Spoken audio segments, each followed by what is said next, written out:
Good afternoon. I'm Prabhatha Jela, Provost at Rensselaer, and it is my pleasure to welcome you to the 16th Annual President's Commencement Colloquy. The Commencement Colloquy was established by President Jackson in 2003 to provide a forum for the Rensselaer community to gather on the eve of commencement for a dialogue with our honorands. Please join me in welcoming the host for today's colloquy, the 18th President of Rensselaer Polytechnic Institute, Dr. Shirley Jackson.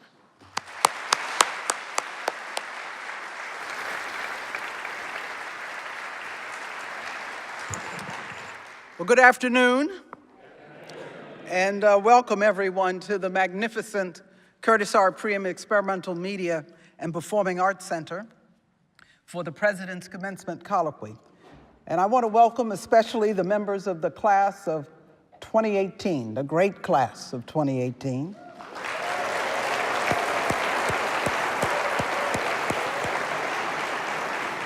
And their families and friends. Now, here at Rensselaer Polytechnic Institute, we're highly conscious of the Polytechnic in our name, which, as you know, comes from the Greek for skilled in many arts.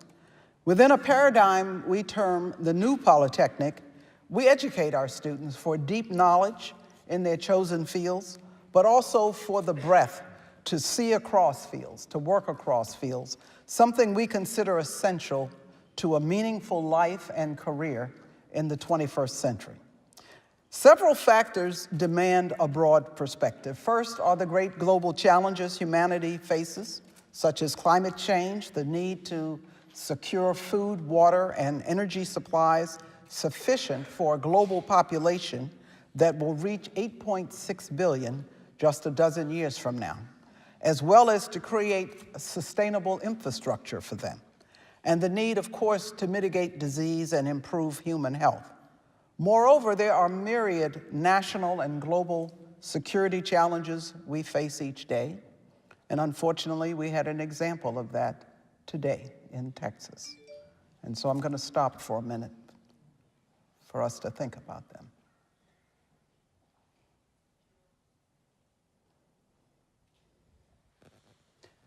These complex and interconnected challenges cannot be addressed by a single individual working alone, nor even by a single discipline, sector, geography, or even generation.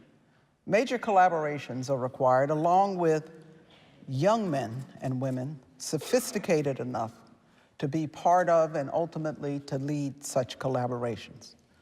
Second are the remarkable advances in areas of artificial intelligence, data analytics, robotics, and genomics. These advances have applications across many disciplines and are rapidly conveying us toward consequences we cannot foresee. Intellectual agility, then, is the word of the day, and it is demanded of our graduates. By applying a perspective gained in one domain to the challenges of another, they may well change the world. At our commencement tomorrow, we will offer and confer honorary degrees on 4 leaders in very different fields who have something important in common: a bold and original willingness to cross barriers and borders that other people would not cross, to explore the unknown, to open doors, and to shape the future in unique and challenging ways.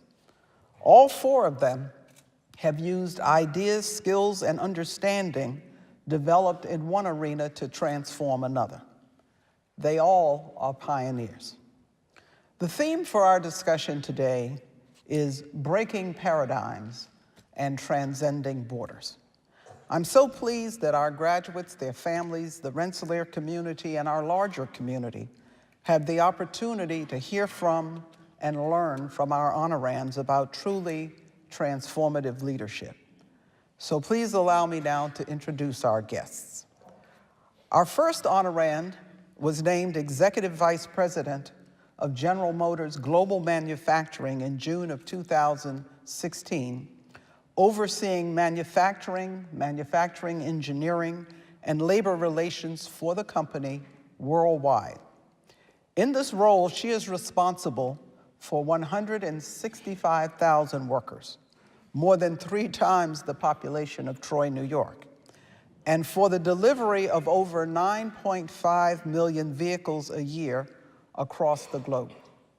She began her career at General Motors in 1994 as a manufacturing engineer before becoming the first African-American woman to lead a General Motors manufacturing plant. She moved out of the factory to become Vice President of Global Quality and the U.S. Customer Experience. Under her leadership, GM improved vehicle quality and fundamentally redefined customer care. She became Senior Vice President of the Global Connected Customer Experience in December of 2014, where she led the company's connected customer activities, including the OnStar Concierge Service, a pioneering technology in the revolution known as the Internet of Things.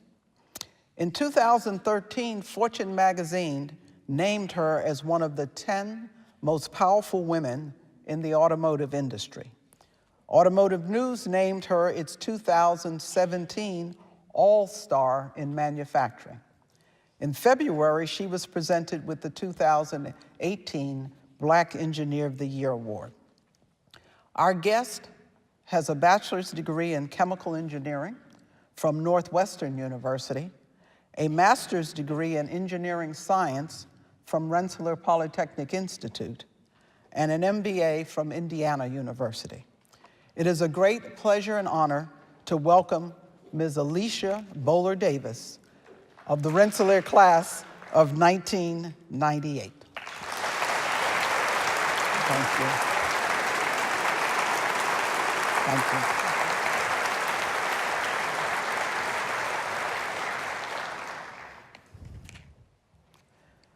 Our second honorand is President and Founding Director of the Broad Institute of MIT and Harvard.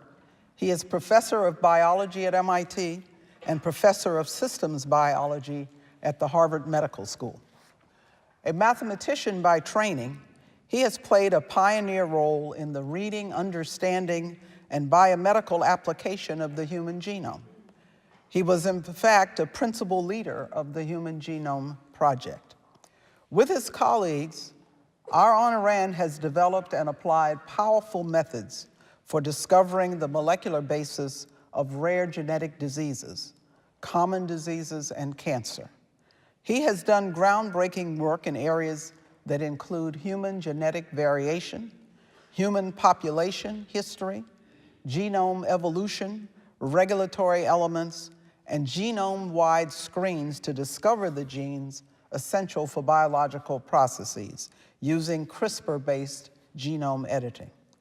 His awards and honors include the MacArthur Fellowship, the Breakthrough Prize in Life Sciences, the Woodrow Wilson Prize for Public Service from Princeton University, the James R. Killian Jr. Faculty Achievement Award from MIT, and the Albany Medical Center Prize in Medicine and Biomedical Research.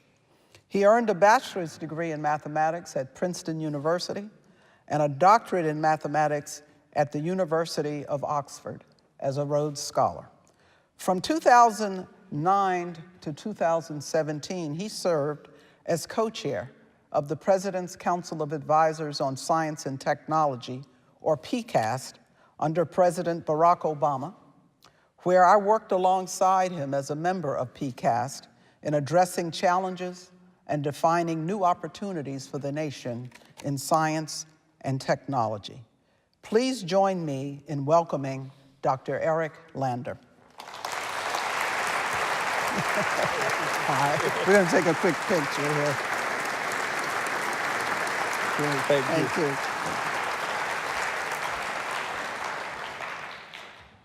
Our next honorand is a litigation partner and senior chair of the law firm Debevoise and Plimpton, as well as the leader of the firm's Strategic Crisis Response and Solutions Group.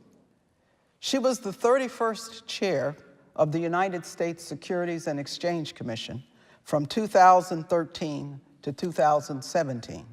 Under her leadership, the commission strengthened protections for investors and the markets in the wake of the global financial crisis of 2008 and instituted changes to enforcement that resulted in greater accountability for wrongdoing, as well as record levels of actions and monetary remedies ordered.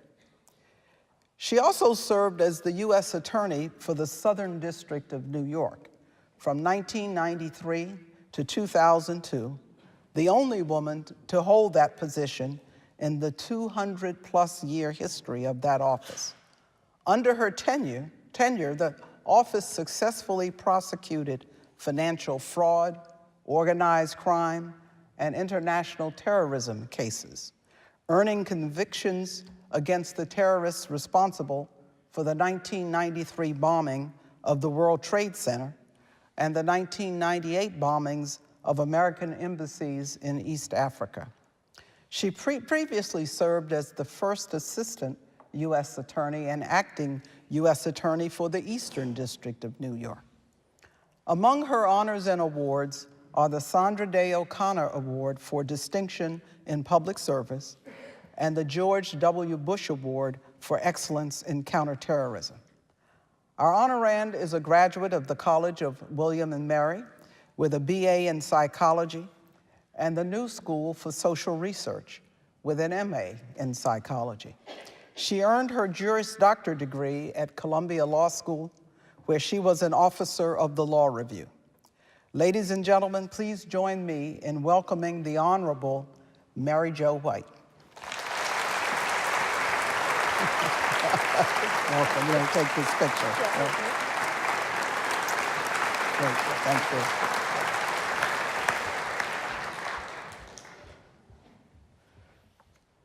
Our final guest and our main commencement speaker is legendary pianist and composer who had a professional career in jazz, which began when he was still a student at Grinnell College, where he double majored in music and electrical engineering. Now, by his early 20s, he was a member of the great Miles Davis Quintet.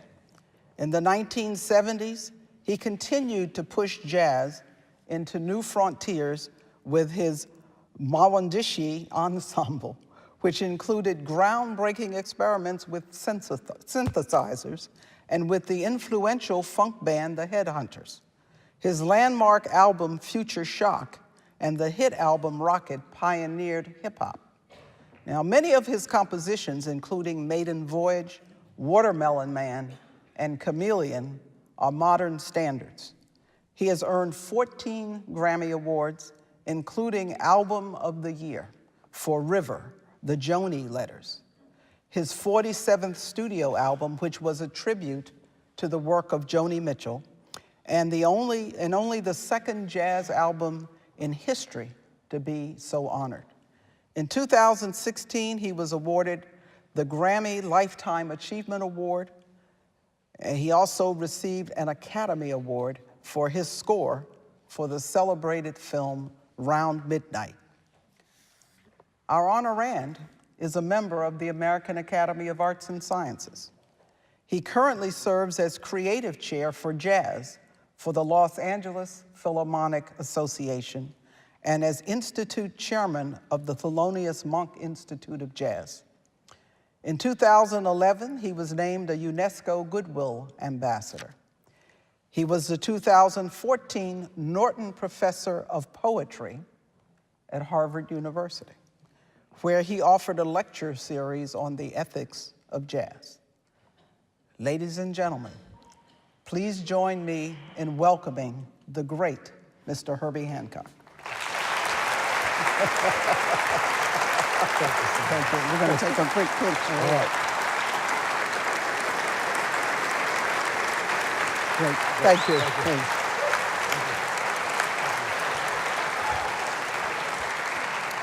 And so we begin.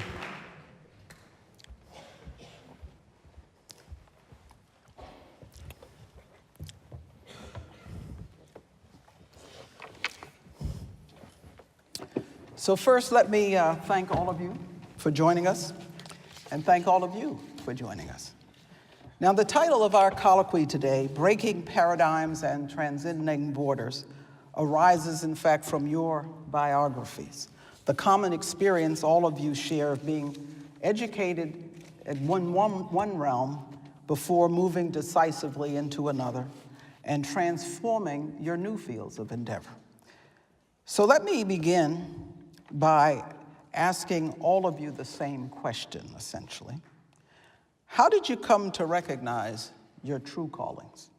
And how did your initial education or training enable you to be transformational in a related field? Now, that is the background question. But let me make it a little more specific. So, Dr. Lander, I'm going to start with you. Yeah. I think our audience might be surprised to learn that a scientist who has transformed the life sciences as you have had no formal training in biology. You started your career as a mathematician teaching managerial economics at the Harvard Business School. So how did you discover this field where ultimately you felt you belonged? And here's the question, too. Why did biology need you? Okay, but, and then wait, I got one more part. Because this is for my benefit. As you do that, please explain the multi-factor problem. Oh my God, all right. In layman's terms. But go ahead. Okay, the multi-factor problem. So, Dr. Jackson has nicely explained that I actually have no qualifications whatsoever for the job that I hold. The last biology course I took for a grade was sophomore year of high school, and I hated it. It was boring. It was, you know, the cat brain and the this and the that, and it seemed, I mean, as a high school student, I loved mathematics. It was beautiful. It was sublime, and I had no interest in biology. And I went and got my undergraduate degree in pure mathematics and my graduate degree in algebraic combinatorics and other kind of pure mathematics. And then I got to the end of graduate school and realized I love mathematics, but I didn't imagine doing it for a life. It was a pretty monastic career. You did it by yourself, and I wasn't a very good monk. And so for that reason, I cast about at the end of my graduate career saying, well, what am I going to do? And I wanted to do something more worldly. So, you know, I thought economics, business was worldly. I sat in on some economics lectures when I was doing my Ph.D. at Oxford, and somehow, don't ask me how, talked my way into a faculty position on the faculty of the Harvard Business School, teaching managerial economics, of which I knew none. And then I realized within a year or two, it wasn't my passion either. And my younger brother, who was a developmental neurobiologist studying to the MD, Ph.D., said, well, you wrote a book about information theory. You should go study the brain. And being hopelessly naive, as one is in one's early 20s, which is what you should be, you know, I went and sat in on some neurobiology courses. And then I realized I didn't understand any of this, so I'd have to learn cell biology. But to understand cell biology, I'd have to learn molecular biology. And to understand molecular biology, I'd have to learn genetics. And so through this regress, I ended up learning genetics, and I said, wow, this is gorgeous, and it's as beautiful as mathematics, but it's communal. It's a team sport. There are lots of people involved, and I just fell in love with genetics. And I had no plan to have done that, but I stumbled into it, and then as it happened, I stumbled into it just a few years before this idea of a human genome project began to bubble up. And in retrospect, it was a brilliant career move to bring mathematics and biology and even experience at a business school to organizing this big project in biology. But of course, in prospect, it was just taking the pieces of your life and figuring out what do you do with them when things come along.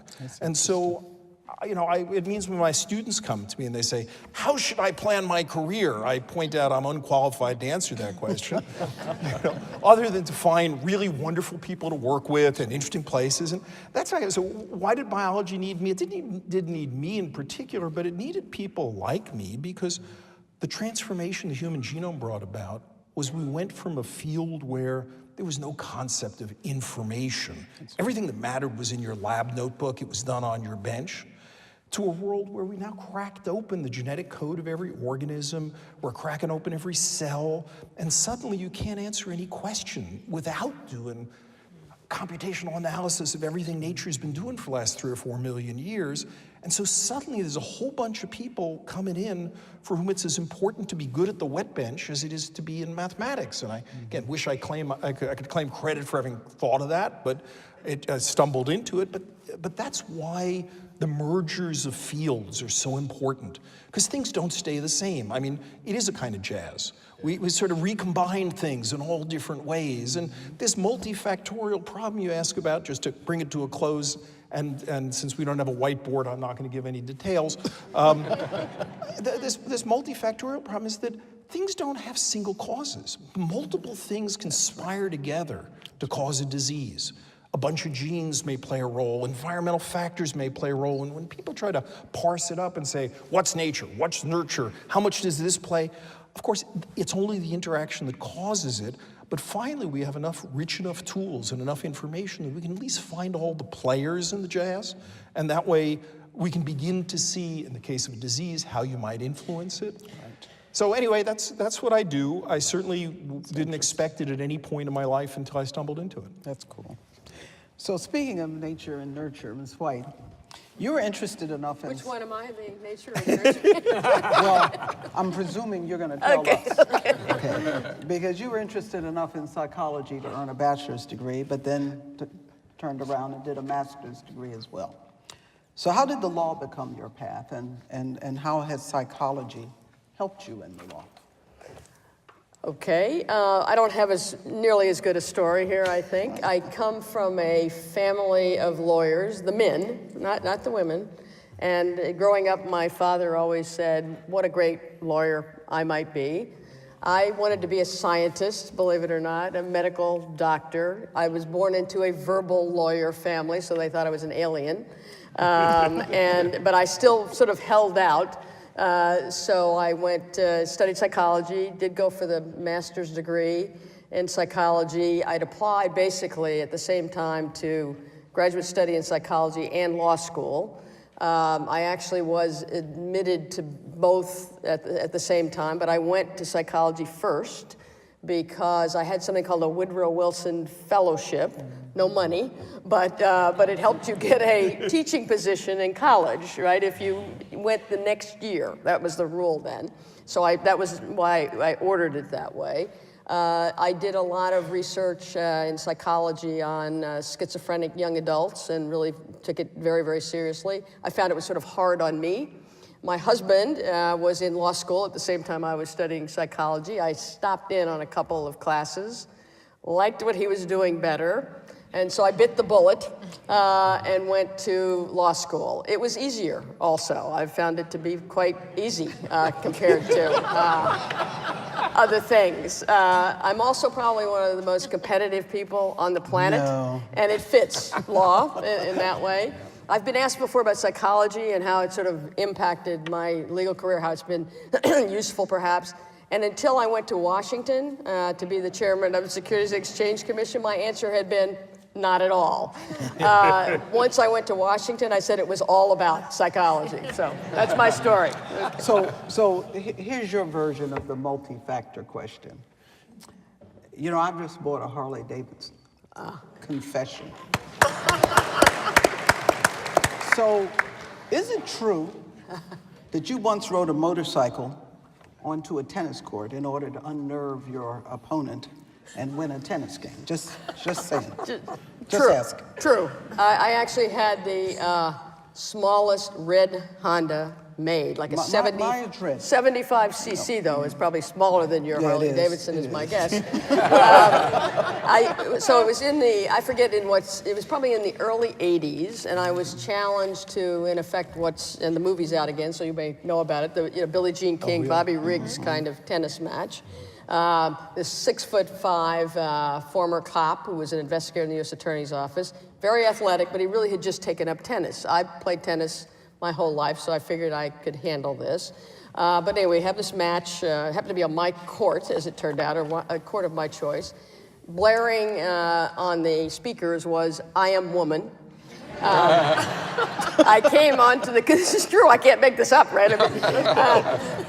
Came onto the court, and riding my motorcycle, drove it onto the tennis court, took off my helmet, threw it to my husband, and said, "Here, you take this." And I won, I let the male player, we only played one set, win one game. His young daughters were there, right? So I felt like I had to do that. Right before with them, yeah. Nice.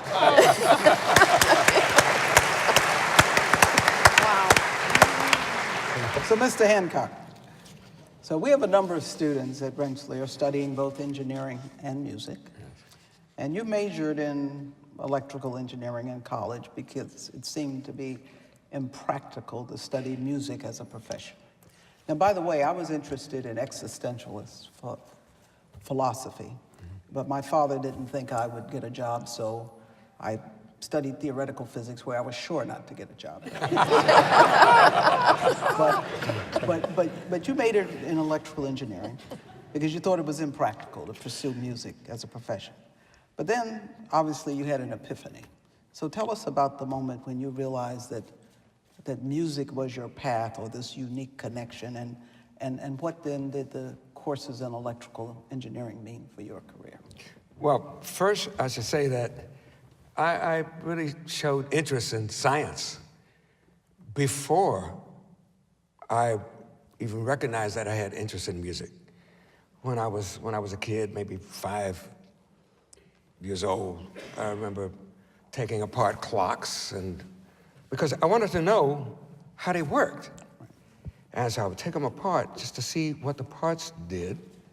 And it was only when my father noticed that I tried to take apart my Lionel electric train that, Oh, yeah. and then I got a spanking for that. That he started objecting to me, like trying to take everything apart, because I couldn't always put it together again and have it work. You know? But I've had this kind of curious mind ever since I can remember. But when I was 6, and my best friend was 7 years old, who lived in another apartment in the building where we were living, my mother noticed that from his 7th birthday, when his parents got him a piano, that whenever I would go to his apartment, the first thing I would ask, usually before I would say hi, I would say, can I play your piano? Now, I didn't know how to play piano. I have no idea, because that was so long ago, I have no idea what I might have played. I must have been tinkering around just to see how it worked. I didn't try to take it apart. Good. And maybe he taught me how to play chopsticks, you know. But my mother noticed I seemed to be interested in the piano, and she wanted her children to have culture, right? Oh, matriarchal family, very much so. My mother was the boss. Actually, my wife's the boss too, so. Yeah, it gets handed down, you know. Anyway, so she told my father, she said, we got to buy this boy a piano. So on my 7th birthday, my parents bought me a piano. And I remember looking out the window on the morning of my birthday and seeing my father's truck outside. He was like a meat peddler. You know, it's And this was where? This was in Chicago. Chicago. Right? Not like a dope peddler, no, it wasn't. And he didn't peddle that way, but anyway, he had his truck, and he would sell meats to the stores, local stores. They didn't have supermarkets back then. This was back in 1947. So anyway, I saw my father get out of the truck and saw his brothers, and they're all wearing their kind of white jackets, and they pulled this piano off of this truck. I knew nothing about it. And so I said, Mama, whose piano is that? Because it was my father and my uncle's. She said, son, that piano's for you, for your birthday. Oh. And I just went, I couldn't believe it, right? Now, I know, it was a piano for the family, you know, but that was like my piano. So that was what kind of started me playing the piano. But there's one other thing I should mention, and that is my brother was 3 years older than me. So when he would go out and play with his friends who were all older than me, when he was, say, 7 or 8, I was 4 or 5 years old. And my hands were too small to hold a softball or football or basketball. And so I was like a mascot on the teams all the time. I mean, they didn't say that. They were really nice. I mean, if it was softball, they would let me pitch if they were winning like 25-0. Right? And then they would all kind of move up and let me move closer to the plate. And if I got the ball across the plate, they would cheer. I mean, that's nice, you know? And it must have been kind of eating at me from the inside, because once we started on the piano, and I was not better than my brother, I was as good as he was. When he would go out to play basketball or softball or football with his friends, I didn't go back out with him. I stayed at the piano and continued to practice.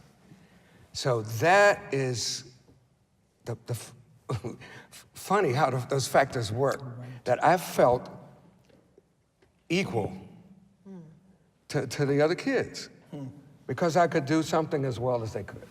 That's cool. Not better, just as well. And what took you out to Grinnell College?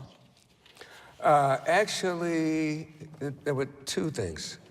There was a family across the street from us, and the mother of that family, who was one of my mother's best friends, she was born in Grinnell, Iowa, and went to Grinnell College. And there was another guy named Don Stewart, who was a mid-year student when I was in high school. He went to Grinnell like a half year before I did, and he said it was a great school. So he really, boosted it up for me. And and it had a great reputation, so I decided I would go there. It's a liberal arts college, so there was no engineering school. But because I knew that if I got a degree in engineering, I could get a job if I got my degree in that. If I got a degree in music, I didn't know whether I'd get a job or not. Especially, by that time I was playing jazz. I started with classical music, but when I was 14, that's when I first started to learn to play jazz. And but what happened in high school was, I'm sorry, this is a long story, that's too long. But in the end of my second year, I had a jazz concert, which I produced. It was like kind of a dream of mine. Let's have a jazz concert at Grinnell College in Iowa. You know how many jazz musicians they have in Iowa? You invited both of them. Yeah, they were both in my band, right? So anyway, I put together this 15 or 16-piece band. I had to teach them all the phrases. By then, I knew something about jazz. I had to teach them the phrasings and all that. And I was failing all my classes in engineering and everything else. And I knew that the only way I could pass the courses, I had to ace all my courses. Actually, I pretty much aced all of them. I got to be in one of them. So I passed everything. But what happened after that concert, which was exhausting, I went back to my dorm room and I looked in the mirror and I said, who are you trying to kid? Because I knew it wasn't a choice. It was not about me making a choice. The choice was already made. Yeah. So let me talk to the bona fide engineer here. Right. So, Ms. Boler Davis, and by the way, after this, it's Eric, Herbie, Mary Jo, Alicia. Now, your early training was in chemical engineering. But you recognized even as a teenager that you were a people person. Yes. And so while your bosses at GM apparently tried to steer you into vehicle design and engineering, you insisted that you wanted to be on the factory floor. which considered at the time to be kind of not a place, in fact, kind of a rough place for a young woman. And now today you're managing 165,000 manufacturing employees around the globe. So tell us about that, and tell us how engineering helped you as a manager. So growing up, I like to, I was like Herbie Hancock here, I like to figure out how things would work. And we didn't grow up with much, so when things would break in the house, I would fix them. And so that was how I created value. That's how I showed my worth in the family. And so I knew growing up that understanding how things work, working with my hands, I like to tinker, that was something that was natural for me. And I had a middle school teacher who said, you're good in math and science, you should be an engineer. So that's how I kind of got on this path of being an engineer. I didn't know any engineers, and I really didn't know what engineers did. And then my junior year in high school, I attended GMI University, which is now Kettering University. And I had a chance to take college courses for 6 weeks in engineering, computer science, and it was extremely challenging, but that's when I knew that engineering was for me. And so chemical engineering came about from my interest in chemistry and the labs that we had. And plus I was told, this is the hardest engineering discipline. This is really hard. And I knew for me to stay out of trouble, I needed something challenging. And so I became a chemical engineer, and I did use chemical engineering for a few years, but when I got to GM, I had switched into more manufacturing engineering. I was doing tooling for the plants, and I was setting up processes, which really, I could use my chemical engineering from that. And I would go to the plants, and the plants were very fast-paced, very demanding. You better have your stuff right or you're gonna get thrown right outside the plant. But I like the intensity. And so when I talked with my manager he said, well, we think you have potential and you could be a design engineer, or you can lead a product program.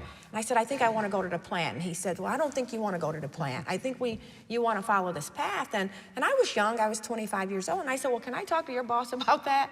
And I think it kind of caught him off guard. And I was able to get a role in the plant. And what I loved about the plant was you knew whether or not you got the job done every day. When you walked in, you knew what you were supposed to do, and when you left. And the other thing was the people, the engagement with the people and working together to solve problems. And there were a lot of problems. There were challenges every day. And I found that I earned the respect of the people early, that I could get people to work together and we would solve some of the toughest problems that we had been dealing with. And I got a lot of energy from that. And so I found that being in the plant was really where I needed to be. And when I came to the plant, it was kind of a snapback. They said, Alicia, you can go there for 2 years since you insist, but then you'll come back to engineering. And at the end of the 2 years, I was presented with an opportunity to stay, and I've been in the plant ever since. But I can tell you that leading all of our global operations was never something that I aspired to do, but it started off as just an interest in solving problems, being in a fast-paced environment, wanting to know that I made a difference every day. And I would leave out of the plant, and some days I'd feel like crap because we didn't get the job done, but I can come right back in the next day and start over. And being an engineer actually got me a lot of credibility on day one, because they would say, she's an engineer, but, she's an engineer, but she listens to us, or she's an engineer, but she's good to work with. And so this ability to still work on problems and processing was still there, but doing it through people, I found that's where I got a lot of my energy from. So let me ask you this, because in a way this kind of brings in a kind of psychology. What was it like, and how did you help people manage through what happened with the great meltdown in 2008 and so on, which particularly had a disproportionate effect on the auto industry? I think it was a very, very challenging time, because we weren't sure what was going to happen. And we knew we needed some support, obviously, from the government in order for us to continue. And we also knew that we were going to restructure. And so there was a lot of fear around the company as to whether or not we were going to have a job or not. And I can remember at that time, I was the plant manager. I was leading our plant in Arlington, Texas, which happened to be our most profitable plant, but I was the newest plant manager in. And I can remember talking with my boss, and I said, hey, I don't know if I'm going to still be a plant manager at the end of the day. But let me tell you what I'm really interested in, and let me tell you what I like. And if I need to move or if I need to do something different, I'm committed to General Motors and I'm committed to the people we work with. And I remember having that conversation with him. And so just because I was feeling that way as a leader, that led me to want to have conversations with my team around, what are you concerned about? Do you have your resume updated? What are some of your interests? What are some of the other things you can do in case you can't do this job? So it was a very difficult time because no one knew whether or not we were going to really continue as a company, and we definitely didn't know if we would continue in the roles that we had. And we just continued to stay focused and be optimistic around, we've been around for over 100 years. What do we need to do differently? What can we do that's within our control? And that's kind of what I tried to focus the team on. And also that we were going to have to do things differently, right? So when you go through something like that, the thing you think about was, how did we get here? How did we get here? And then what needs to be different if we do have a second chance? And so when we were able to, the second chance, people were really excited, they were motivated, and they wanted to make sure that we addressed some of the issues that we had. So there was a lot of energy and a sense of never again, and a humility that you acquire when you experience that. And I think as a leader, that happened to me, but also for the people that I work with. That's interesting. So Mr. Hancock, let me go back to you for a moment.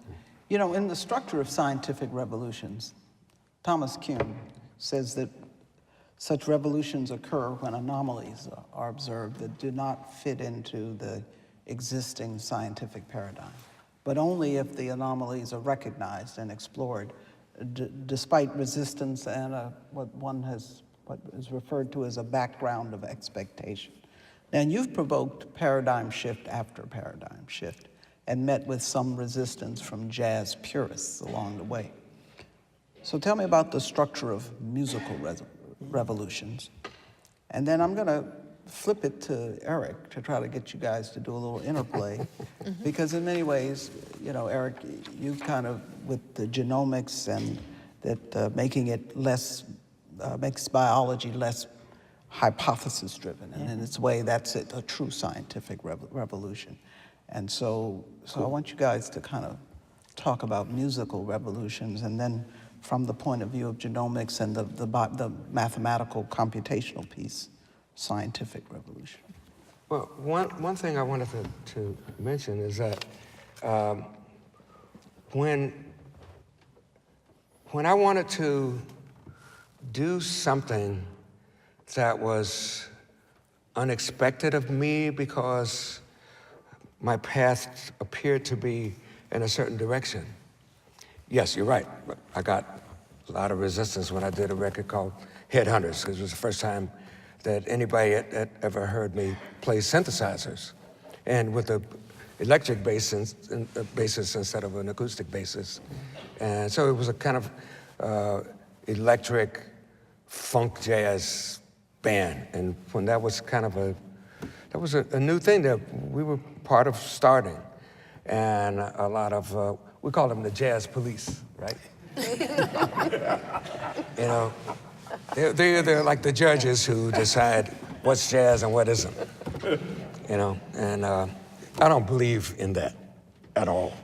Like who considers themselves more qualified than anybody else to judge, you know, what's jazz and what isn't, you know? So I knew that what we were doing is something I wanted to do and was part of my personal heritage. I mean, when I was a kid, I listened to rhythm and blues, right?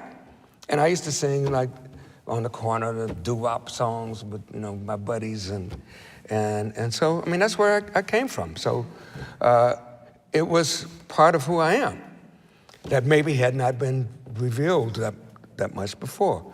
So what I had to decide was, who's driving the ship of my life? Is it gonna be me, or is it gonna be these critics that are writing, you know, bad reviews of my record? So I'm the only one sitting here, so I better be the one that makes the decision, you know? So I just stood up for what I believed in. And I just want to say one more thing about that.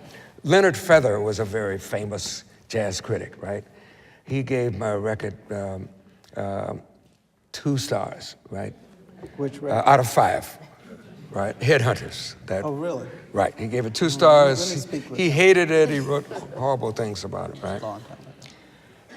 It was about 30 years later Yeah. that I saw him at the Newport Jazz Festival backstage. By the way, just because a critic would like pan a record that I did, we didn't stop being friends. You know, I still knew Leonard, and it didn't change our personal relationship. But anyway, so I saw him 30 years later, and just before I went on stage to perform, he pulled me aside and he said, "You know, when I gave you that really bad review of Headhunters," he said, "I was wrong." That's great. My mouth fell down to the floor. No critic had ever said that they were wrong. Never? And he said it was a fine record. It was a great record. I said, I just thanked him. Wow. But so that just let me know that as long as I'm being true to myself, that I didn't have to worry about criticism. Even if what I did failed in some way and nobody liked it, that's not the point. The point is I was doing something that I believed in. And that's what you always have to do, is follow your heart. That's really what it's about. Here, here. Yeah. So, you know, scientific revolutions are different maybe than musical revolutions, but there is a science police that goes with the jazz police. Oh, yeah. Well, sure, because Yeah, they should get married.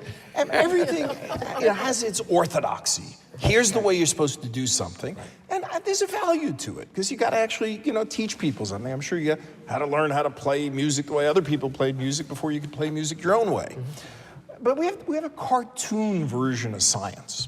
So the cartoon version of science that we tell high school students is you make a hypothesis. You then go collect data to falsify or validate the hypothesis. It's not true. It's just because it begs the question, like, where do hypotheses come from? I mean, they don't like spring fully grown from the ground. Hypotheses come from places, and they come sometimes from inspiration and all that, and focusing on hypothesis-driven science as if the key thing is to have focused on the hypothesis misses something that became more and more apparent with the Human Genome Project, which was you could do hypothesis-free discovery if you could look at the whole picture. So if you could see everything, the whole genome, all the genetic variation in a population, all the mutations in a cancer, all the cells in the body, you didn't have to necessarily have hypotheses, and you could kind of look and say, I wonder where answers might be hiding that I wasn't ever so smart as to hypothesize about. And so it turned out that over the last 30 years or so has revolutionized biology. Because there was a long period of time when you want to study a human disease, the first thing you were supposed to do is figure out what's the candidate gene that could be responsible for Huntington's disease, mental, neurodegeneration, or cystic fibrosis in the lung. And people made candidate genes, but like most candidates, they don't get very far in the election. And so it turns out that they're just candidates. So it turns out that with the Human Genome Project, you could look at every gene. You could sort of scan the whole genome and see, with no prior idea whatsoever about what's underlying that disease, which region, which place in the genome showed the same inheritance pattern as the disease, and then go look there. You could do the same thing in cancers. You could look across a whole bunch of patients with cancer and say, which genes pile up an awful lot of mutations? And there'd been an orthodoxy about a certain type of gene causes cancer. But it turns out if you ask the cell, and the cell's a lot smarter than we are, it says, no, there's actually 4 or 5 other classes of genes that can cause cancer. So now there's this wonderful revolution being led. I'm proud, one of our faculty, a woman named Aviv Regev, and her partner, Sarah Teichman in England, have started this human cell atlas to make a description of all the cells in the body by what genes they have on and off. And it's only become possible in the past couple of years, and they now have 50 countries involved. Well, it turns out if you go to the textbooks and you say, how many cell types are there? The textbook will tell you 300 cell types. She asked, how do we know? The answer is, somebody made up the number, and nobody has any idea. There's no reference to that. And so it's turning out now that there are probably tens of thousands of different cell types. And without a hypothesis, if we just don't let ourselves be blinded by hypotheses, we can actually see all of them unfolding before our eyes. So a colleague of mine, a mentor of mine, David Botstein, used to tweak people in the 90s about this hypothesis-driven science. He said, yes, hypothesis-limited science. And so, in any case, by this point, biology has come to accept that hypothesis-driven and hypothesis-free need to coexist in a happy way. But, not the same as music, but there's always resistance. There should be resistance, because frankly, when there's resistance, you work harder to overcome it. If it was easy to get ideas out there, why would you try so hard? So tell us a little bit, Eric, about the role of computation. Oh my goodness. in a succinct way. So when David Baltimore, the person who created the Whitehead Institute, the first really amazing biological institute in the 1980s, built that building, there were no provisions whatsoever for computers. At the last moment, just before he opened it, he said, we should probably have a computer room. And so they built a computer room. It's transformed now to the point where you can't do anything. If a genetic counselor sees a patient who has some disease, even if you were to sequence that whole DNA, all 3 billion letters of DNA, and spot a funny change somewhere, you wouldn't know how to interpret it unless you could look at the other 150,000 genomes that have been done around the world to be able to say, is that change a common change or a very rare change? So in fact, there's a colleague up in Boston who's built this big database that's aggregated all that information, made it available to genetic counselors, and you'd be just crazy to try to interpret it without using everybody else's data. And that's the same for predicting what drug you should give a cancer patient. You've got to collect all that information. And so we have this fascinating time right now where we're still, I think, early in this change, where we got to turn the healthcare system into a learning system, where every patient's life and even every patient's death, if they want it to, can help contribute to everybody else. And that means computation is going to be the backbone of all of that. And you don't have to understand the computation, you just have to understand that all that information is very precious stuff. And we've got to be able to get the most out of it, assuming people are willing to share it. I feel strongly about that, but truth is, when you ask people, 95% of people want to share that information because they want to help somebody else. So Mary Jo, it's interesting because... By the way, you see why law is a lot easier than... No. What'd they just say? Here's the thing. Now, when you said that when you became the U.S. Attorney for the Southern District of New York, you had no idea that international terrorism would be a focus. And that is an area where you do have to kind of draw from disparate places to kind of put the picture together. So how did terrorism change the U.S. Attorney's Office, and how did it change you? It did both of those things first, I would say. I mean, essentially, the U.S. Attorney's Office in Manhattan, which is the Southern District of New York, is probably best known, or was best known, for its white-collar prosecutions. I sort of had a background in white-collar, but every kind of case is done: drug cases, mob cases, civil rights cases, environmental cases, but almost never terrorism cases. And so literally 2 weeks before I was recommended to be the U.S. Attorney by Senator Moynihan, the World Trade Center was bombed in 1993. And then I got a call 2 days after, actually I guess the next day after Senator Moynihan had announced that he was going to recommend me, from Janet Reno, who was the Attorney General. I'm sitting in Brooklyn at the time, I think it was in my introduction, not in Manhattan. And she says, congratulations, are you satisfied with the way the investigation and the prosecution is going? I said, well, it isn't my case, right? It became my case about 3 minutes later. And what I ended up doing was, a day or two later, a couple of the prosecutors from the Manhattan visited me in Brooklyn to tell me, oh, by the way, there's also an ongoing plot we're monitoring with the FBI very closely to blow up the bridges and the tunnels connecting New York and New Jersey. And Janet Reno calls, are you satisfied with how that's been handling? And you have to decide when to take it down. In other words, to say, okay, we're arresting now, obviously erring on the side of don't let them succeed in blowing up the bridges and the tunnels. I eventually did make that call, and the prosecutions were successful. But what happened because of those 2 cases was that we learned a lot of information. Obviously, we prosecuted the cases, they were successfully prosecuted, but we had a lot of information that wasn't in the trials, but which was very scary to me and others, and made me think this was a very long-term, serious threat to the United States inside and outside the country. So I formed the first terrorism unit of any U.S. Attorney's Office before 9/11, just to follow that information, hoping I would never have another case in it. And so, to fast forward, we prosecuted 36 international terrorists. Nobody got acquitted. I'm not saying that in a boastful way, but I probably spent, in 9 years, 60% of my personal time on terrorism, never expecting to having spent a minute on it.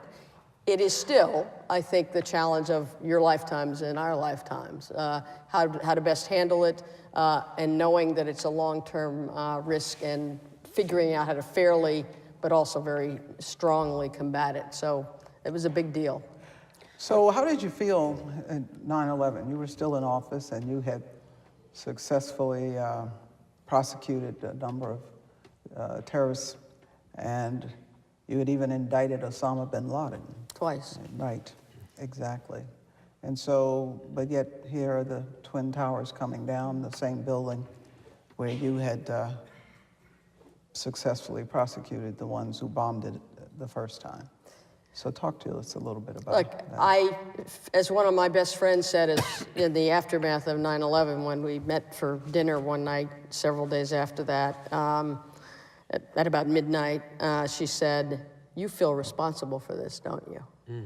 And I did feel responsible for it. Not because I think I actually was responsible for it, but because obviously, 100% conviction rate, putting away some very dangerous terrorists so they couldn't commit other terrorist acts. 9/11 happened. So that's a failure. 9/11 happened, a massive failure.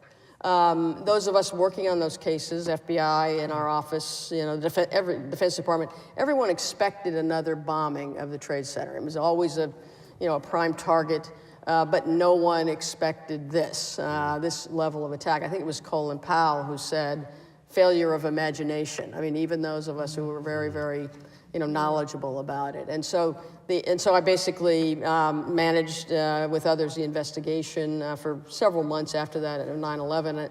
And the only, and I tell this because I want to tell something that was a bright spot in that day of 9/11. When the first plane hit the Trade Center, I sent my chief of terrorism, Dave Kelly, down to the site.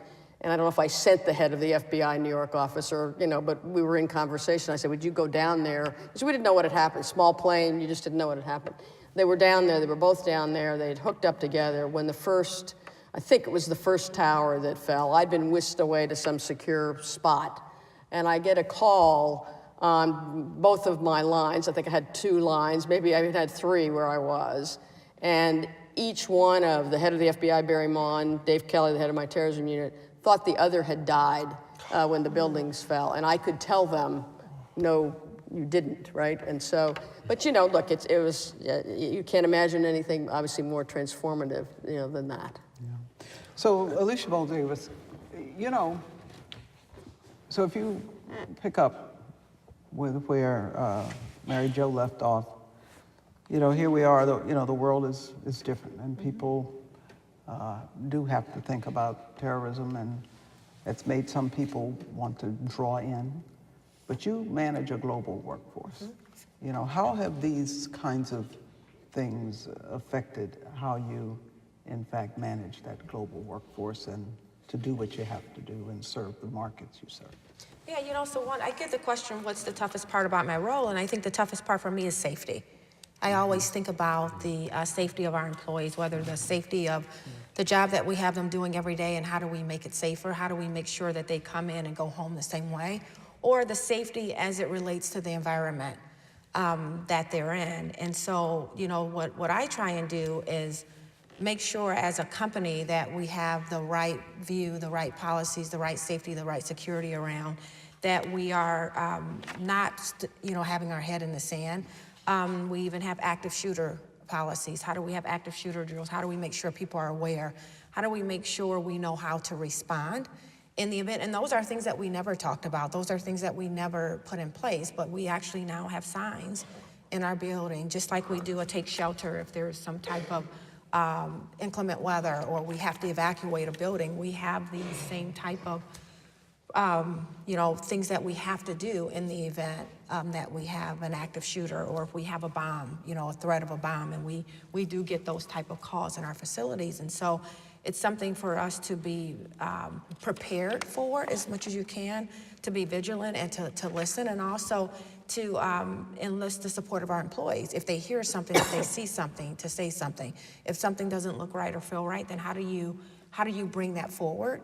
And so that's what we really try and do, is engage the employees, make sure we're ready, make sure we're prepared, and that we don't think that this can't happen here, regardless. And there's always places where there's a greater threat, given the environment. I mean, think about, we have significant operations in South Korea.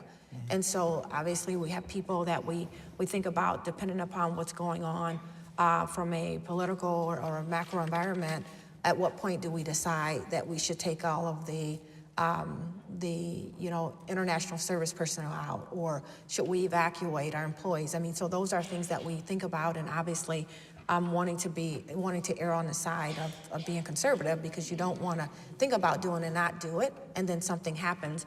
But then you also need to think about what happens with the other people there. So it's a big part of what I think about, what we think about as a leadership team for GM, where I can tell you in the past was not something that was even on our radar. So things have definitely changed. I was just thinking about this. This sounds like patchwork. If you have a tire, right, and there's a hole in it all of a sudden, you patch it up, right?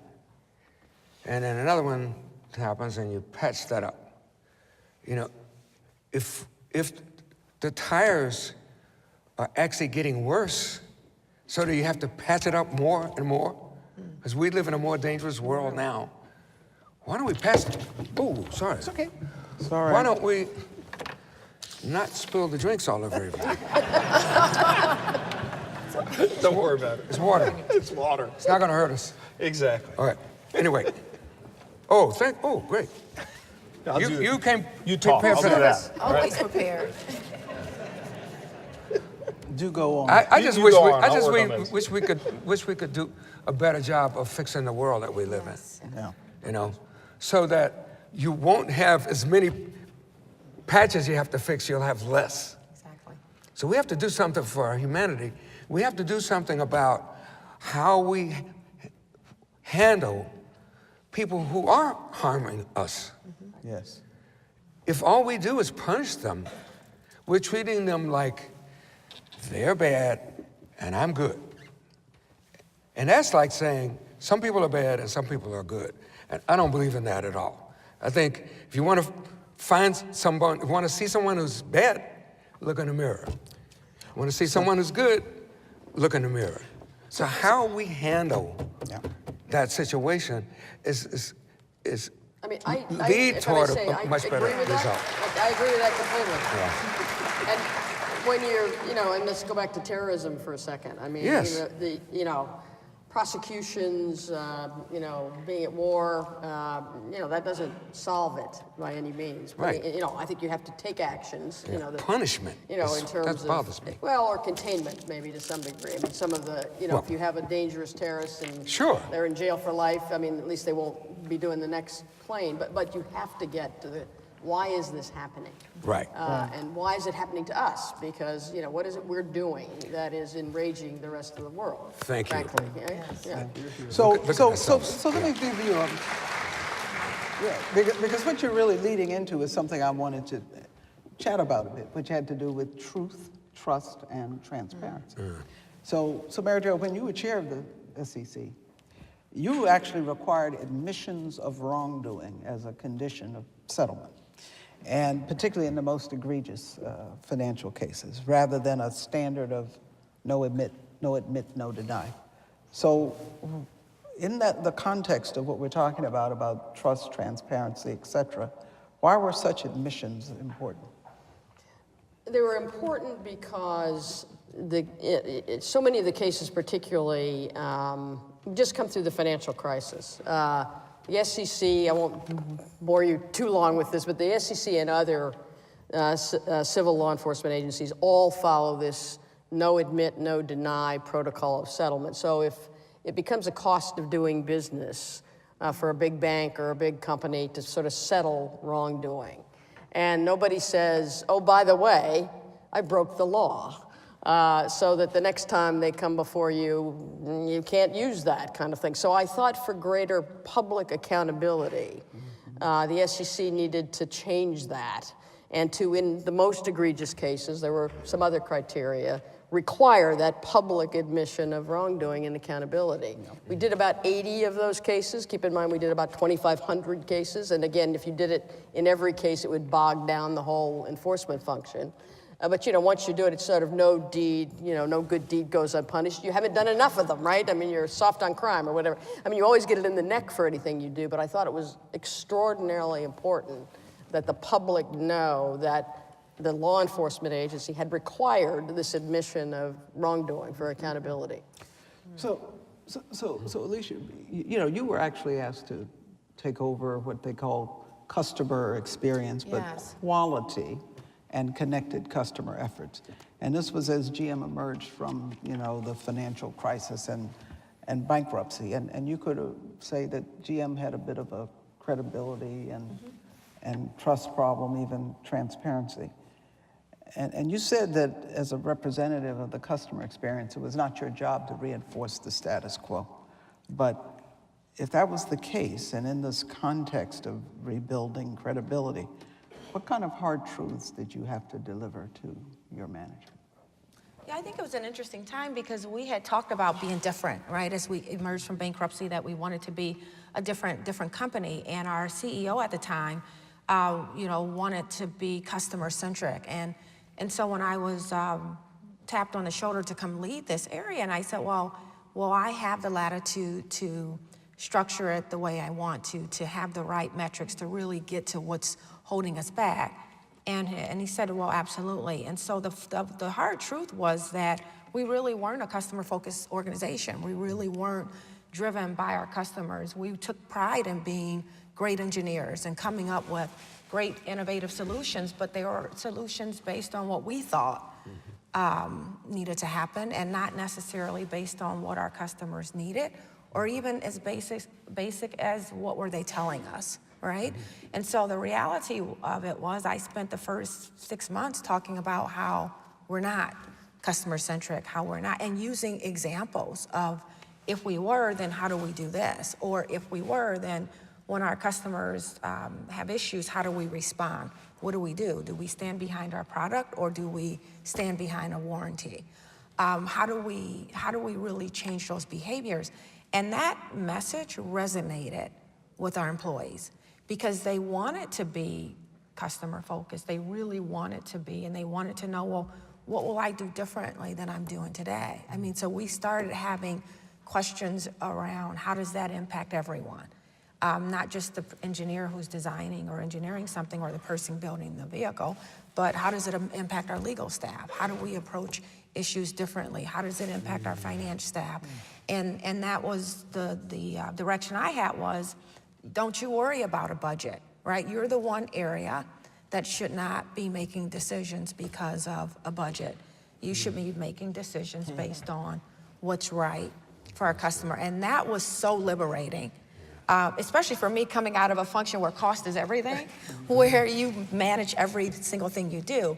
But it really allowed us to step back and say what's right, but it allowed us to listen to our customers and see what's the experience they're having. What does it feel like when they have a problem and they call us? Or as we're coming up with new solutions, sometimes customers can't express what they need, but if we watch them, if we see what's happening in their lives and how do we make it easier, then we can be better. And that really helped to change the company. It changed the company because many of the employees wanted to do that anyway. But we were so busy focusing on different metrics or following a policy. And so this transparency and the ability to say, you guys, we really aren't. I know we say that, and it sounds good, but let me tell you what I see. Let me tell you what our customers experience. Let me tell you why customers will buy our vehicles once and they won't come back, or why they're not advocates for us. We think they're great, but if they don't think they're great, what difference does it make? And so that was a big part of my role. And for, you know, it was something that I could not worry about what people thought about me saying that, or I couldn't do the easy thing, or I couldn't just do what we've always done. We had to start with being honest. We had to start with being truthful and bringing the customer's voice into our decisions, right? Which is really important. So Eric, then that brings me to throw something over to you, because, you know, in the area you work in, this whole question about trust, transparency, and even what people think truth is, you know, is a harder thing, you know. So you have CRISPR, which is a, you know, for lack of in a layman's term, the highly accurate and easy to use kind of DNA scissors that gives us the power to do so-called germline engineering, right? In other words, to make alterations in the DNA of human embryos, and who can then pass those changes on to their children. And this makes people really nervous. And even beyond that, I guess Dr. George Church of Harvard and the Broad Institute is actually leading an effort to synthesize whole genomes from quote unquote off the shelves parts. So can you talk a little bit about, you know, your assessment of some of the greatest risks, both from the point of view of actual risks, but also vis-a-vis risks in terms of how people accept, you know, what you do? Yeah, so should we all go out and edit the human species? That's a consequential question. Right. It's one I've gotten involved with and written some about, because amongst the set of remarkable scientists who have developed this genome editing capability, there's folks in our own Broad community who have been leading contributors to that.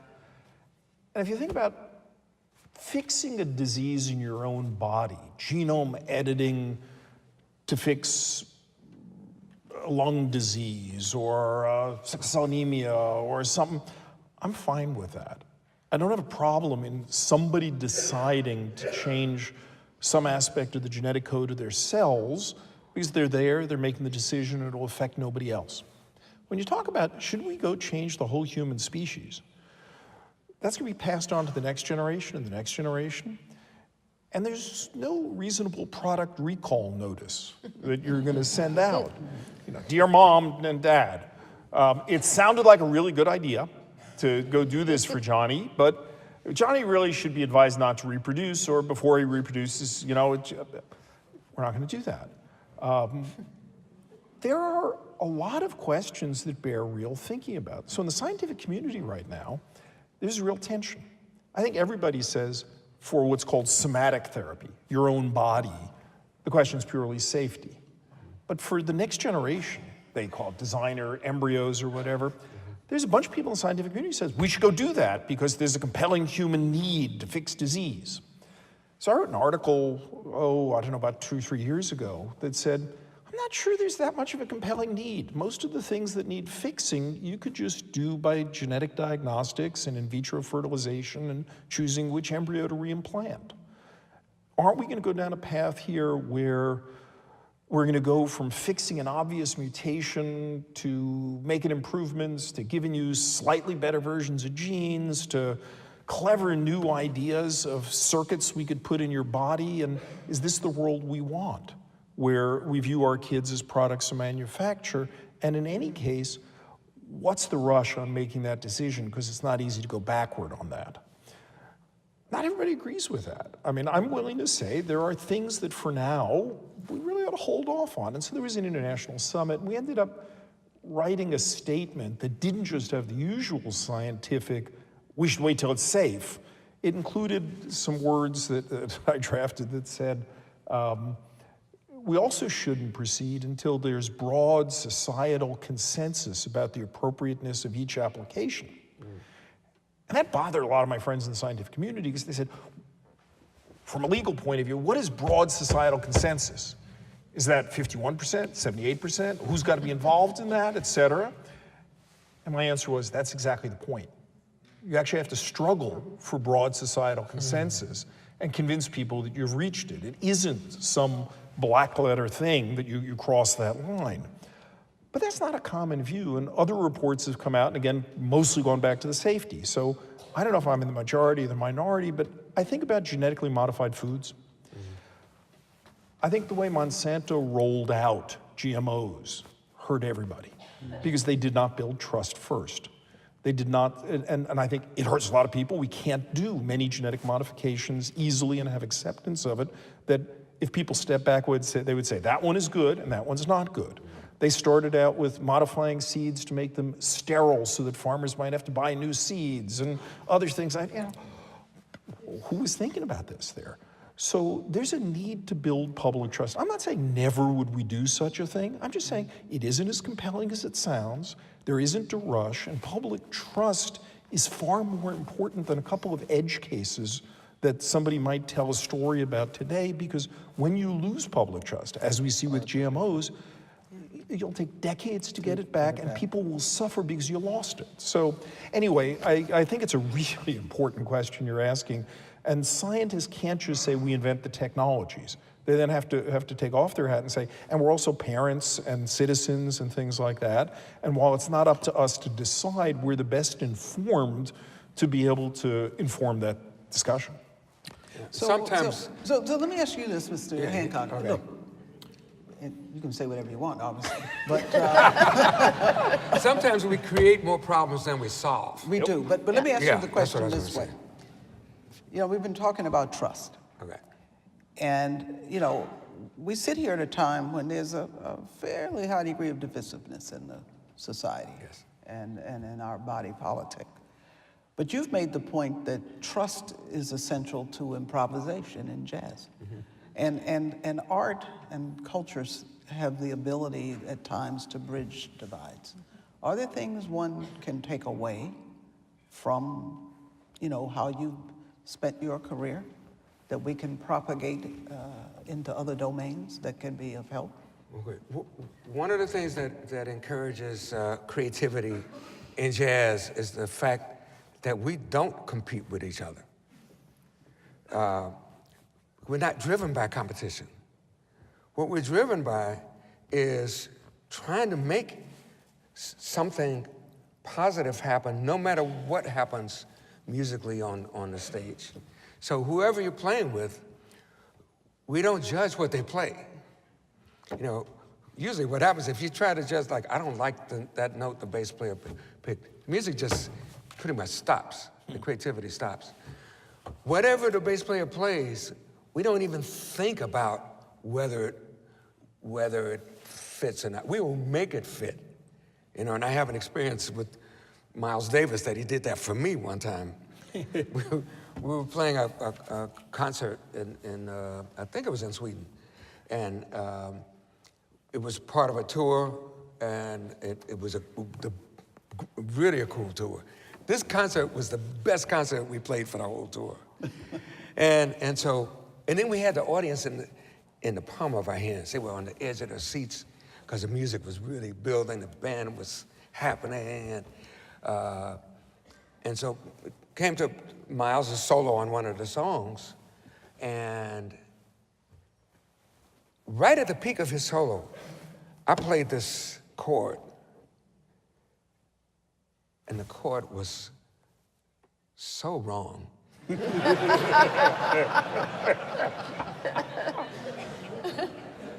All of a sudden, I started to shrink in my seat. And I was devastated by what I did. Miles actually took a breath, and he played some notes that made my chord fit. Well, Whoa. And That's Wow. That's how I felt. If only you hadn't sunk in your chair. You could give it away. Yeah, right. That's great. That's awesome. And so it took me years to figure out how that happened. I thought Miles maybe was Merlin the magician or something. You know, how did he do that?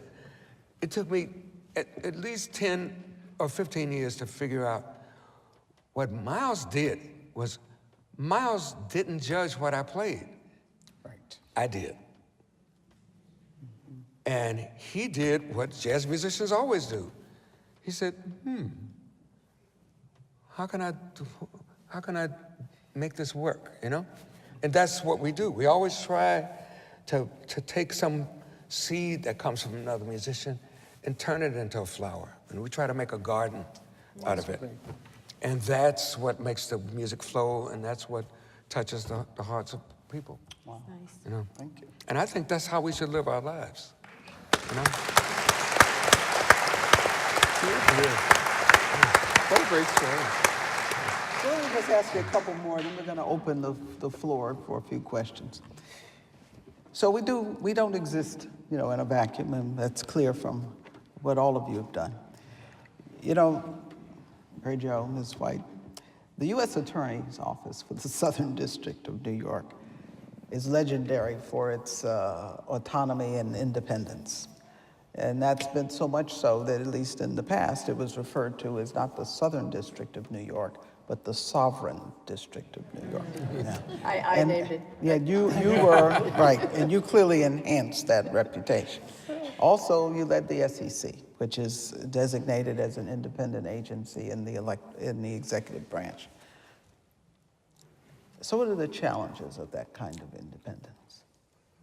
Well, I think the real challenge is exhibiting it, and in the face of criticism, politics, hard problems, and having obviously a staff that's, you know, well, first you as the leader, I think, have to take the bullets, and there are many of them, particularly when you're in Washington, for that independence, but you're really trying to carry out a mission. Doesn't mean you're right all the time, obviously, but you know, this is what I think is the right thing for the public or the right thing for the markets, and you have to decide that independently. A lot easier in the U.S. Attorney's Office than in Washington because of how polarized politically it is. So, for example, the mission of the SEC is to protect investors, assure the fair and orderliness of the markets, and enhance capital formation. Pretty clear, it's a 5-person commission, all appointed by the president, no more than 3 of whom can be in the same political party. Good idea, bipartisan, lots of points of view. Today, though, in these independent, so-called independent commissions, I knew exactly how my fellow commissioners were going to vote, depending on what the Republicans wanted and the Democrats wanted. Nothing went between the ears beyond that. And so, you know, you have to, and you still are trying to maintain that independence for your agency. But you have to be able to take the criticism. You have to be able to, even in the face of a lack of independence, you know, either not decide that particular thing because it's going to be decided in a partisan political way, not according to your mission, or you build that consensus, or take it on yourself if you have the authority to do it by yourself. It gets lonely and painful out there, you know, from time to time. But it's never worth compromising, in my view. I mean, look, I was told in Washington, you know, independence terrifies Washington. I mean, they expect you to have the Democratic view or the Republican view. And if you really just say, well, actually, I'm trying to do what's right for the investors and the markets. No, but I want to know, do you support this Democratic proposal or this Republican proposal? You know, we got a lot of fixing to do. Well, you should chair the Nuclear Regulatory Commission. It's better than the Federal Election Commission, I think. Federal Election Commission, right. That's the best. So, Ms. Boler Davis, you know, you've had to live with, you know, kind of freedom to navigate, but in a even broader global sense. You know, General Motors has been quite successful in China. In fact, it's now your largest market. But you exist in a world of, you know, trade tensions and other things. How have you navigated those? Well, China is an important market. There's a lot of interdependence between the U.S. automotive market as well as China's automotive market. And so we believe that, it's very important for us to have a good positive trade relationships with China. And so in order for any automotive company, non-domestic automotive company, to even sell in China, you have to have a joint partner, right? And so General Motors, our operations, we're not there alone. We're there with a joint Chinese partner. And so it's really important that we have a positive trade relationship. And so what we try and do is make sure we're communicating the implications of what happens if you swing it one way or the other. It could be positive, it could make it even better, or it could have a negative impact even on our markets and our economies here, because it's very, very interdependent. And I'd say General Motors is no different than some of our other competitors who also have these joint ventures and operations in China. And so we just try and make sure that we're communicating the implications and different scenarios and make sure it's understood that it could have a positive impact or it could have negative impact that were unexpected here. So Eric, I think you'd agree with me that serving on the President's Council of Advisors on Science and Technology was very gratifying, and that in realms that range from advanced manufacturing to flu vaccinology, to cybersecurity, to the spectrum policy, that we were able to influence things in meaningful ways. But currently, the current administration is neither a head of the Office of Science and Technology Policy or a PCAST. What opportunities are we missing because of not having science advisors?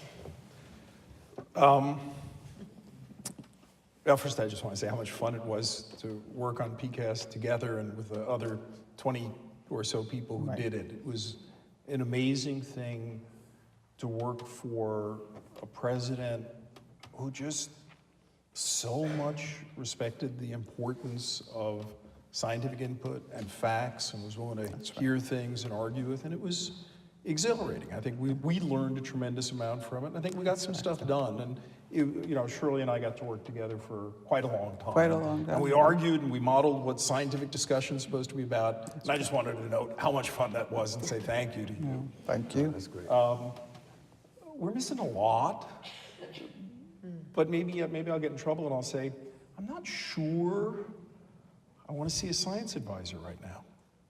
The reason I'm not sure is I want a science advisor if the administration's committed to the principles of science, which means facts. There are no alternative facts, there are facts.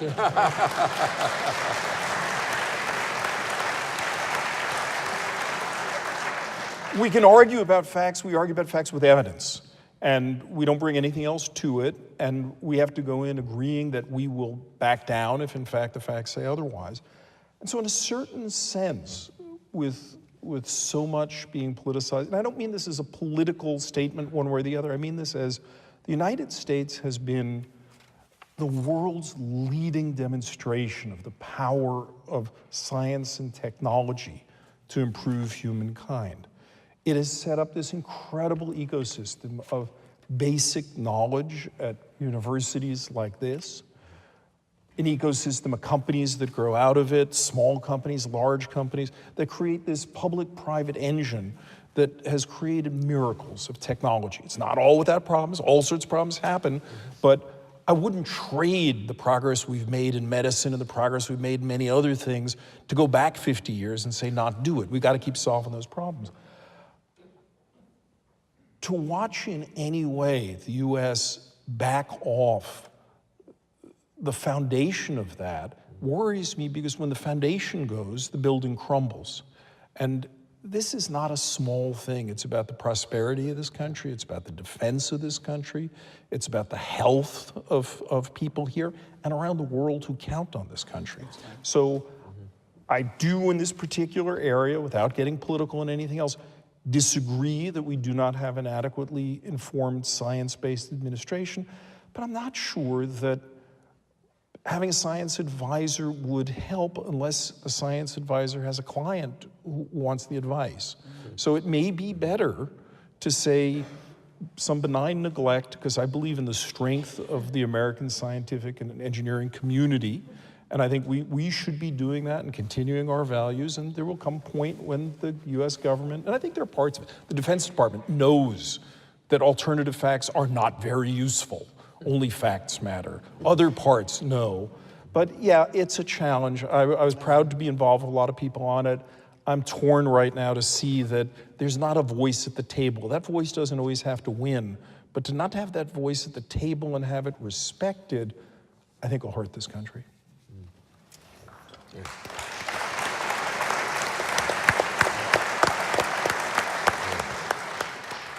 You know, we can talk a lot about the science, which I could go on all afternoon, but there's a part that people probably don't know about some of what you've done, Eric.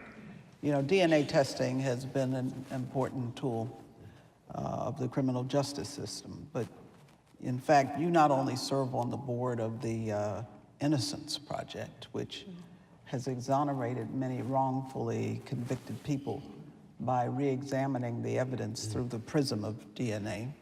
You were actually instrumental in the founding of this. Can you tell us a little bit about that quickly? It's a shaggy dog story. I'll keep it short, but it's funny, and the attorneys may appreciate it. It goes back to 1989, when DNA evidence had not really yet been used in the United States, and I went to a scientific meeting on this newfangled technology where they'd brought together some lawyers and some scientists and some judges and all to talk about what might be the issues with DNA technology. And two of the attorneys, two people from New York, during one of the coffee breaks, grabbed me and pulled me into the side room and showed me this X-ray film with DNA patterns on it, and just held it up and said, "What do you think about that?" And I said, "It looks like schmutz," which is a technical term. It was a mess. And they said, "This is evidence in a murder case in the Bronx." I said, "This is schmutz." And so we got in a conversation about that. They wanted me to come testify as an expert witness, and I thought I needed that like a hole in the head. And then they got on my weak spot. They hit my weak spot, and they said, all right, if you're not going to testify, will you at least teach us? And I couldn't say no. So I started, you know, they knew how to get me. So I started teaching them, and this was back in the days before email, so they were mailing me the daily transcripts when this is a pre-trial hearing in the Bronx, in the Grand Concourse, the great courtroom in the Grand Concourse in the Bronx. Pre-trial hearing starts, and they start sending me all of the transcripts, and I start commenting on it. And it's clear the testing lab doesn't know what it's doing, and is kind of making stuff up. And after about 3 or 4 weeks of this, I got radicalized, and I agreed to come testify. And I gave pro bono 6 solid days of testimony in the pre-trial hearing. Then I found 5 of my scientific friends on each of the other points of evidence and got them to come testify. And then, during the week that the prosecutor got a postponement to go take a vacation, she was entitled to vacation, she took a vacation, I called up the expert witnesses for the prosecution and said, did you guys really look at the evidence? I actually called the lead guy who would later win a Nobel Prize. And he said, well, no, not closely. I was talking about DNA in principle. And I said, let's talk about it in practice. And we talked, and he agreed to organize all the prosecution's expert witnesses. I brought all the defense expert witnesses. We met for a day. We didn't mention it to the court. We all went over there. We didn't have to. We didn't have an obligation, right? So we met. That's what they told you, right? No. We didn't ask. Yeah, all right. This was, don't ask, you can't, you know. So anyway, they all agreed we were right, and we all wrote up a joint statement saying the evidence wasn't reliable and the National Academy should create a commission to look at this or whatever. We brought it back, so the prosecutor got back from the Bahamas the next week and found that all the witnesses had switched sides. And she soldiered on anyway, but it was not a shock when the judge, after a 15-week pretrial hearing of this sort, made a ruling that said, DNA evidence is admissible in principle, but in this case is practiced so badly as to be inadmissible. And it led to a National Academy Committee. And the 2 lawyers who got me involved, dragged me into this case were Barry Scheck and Peter Neufeld, who started the Innocence Project, and this ended up being a formative thing in it.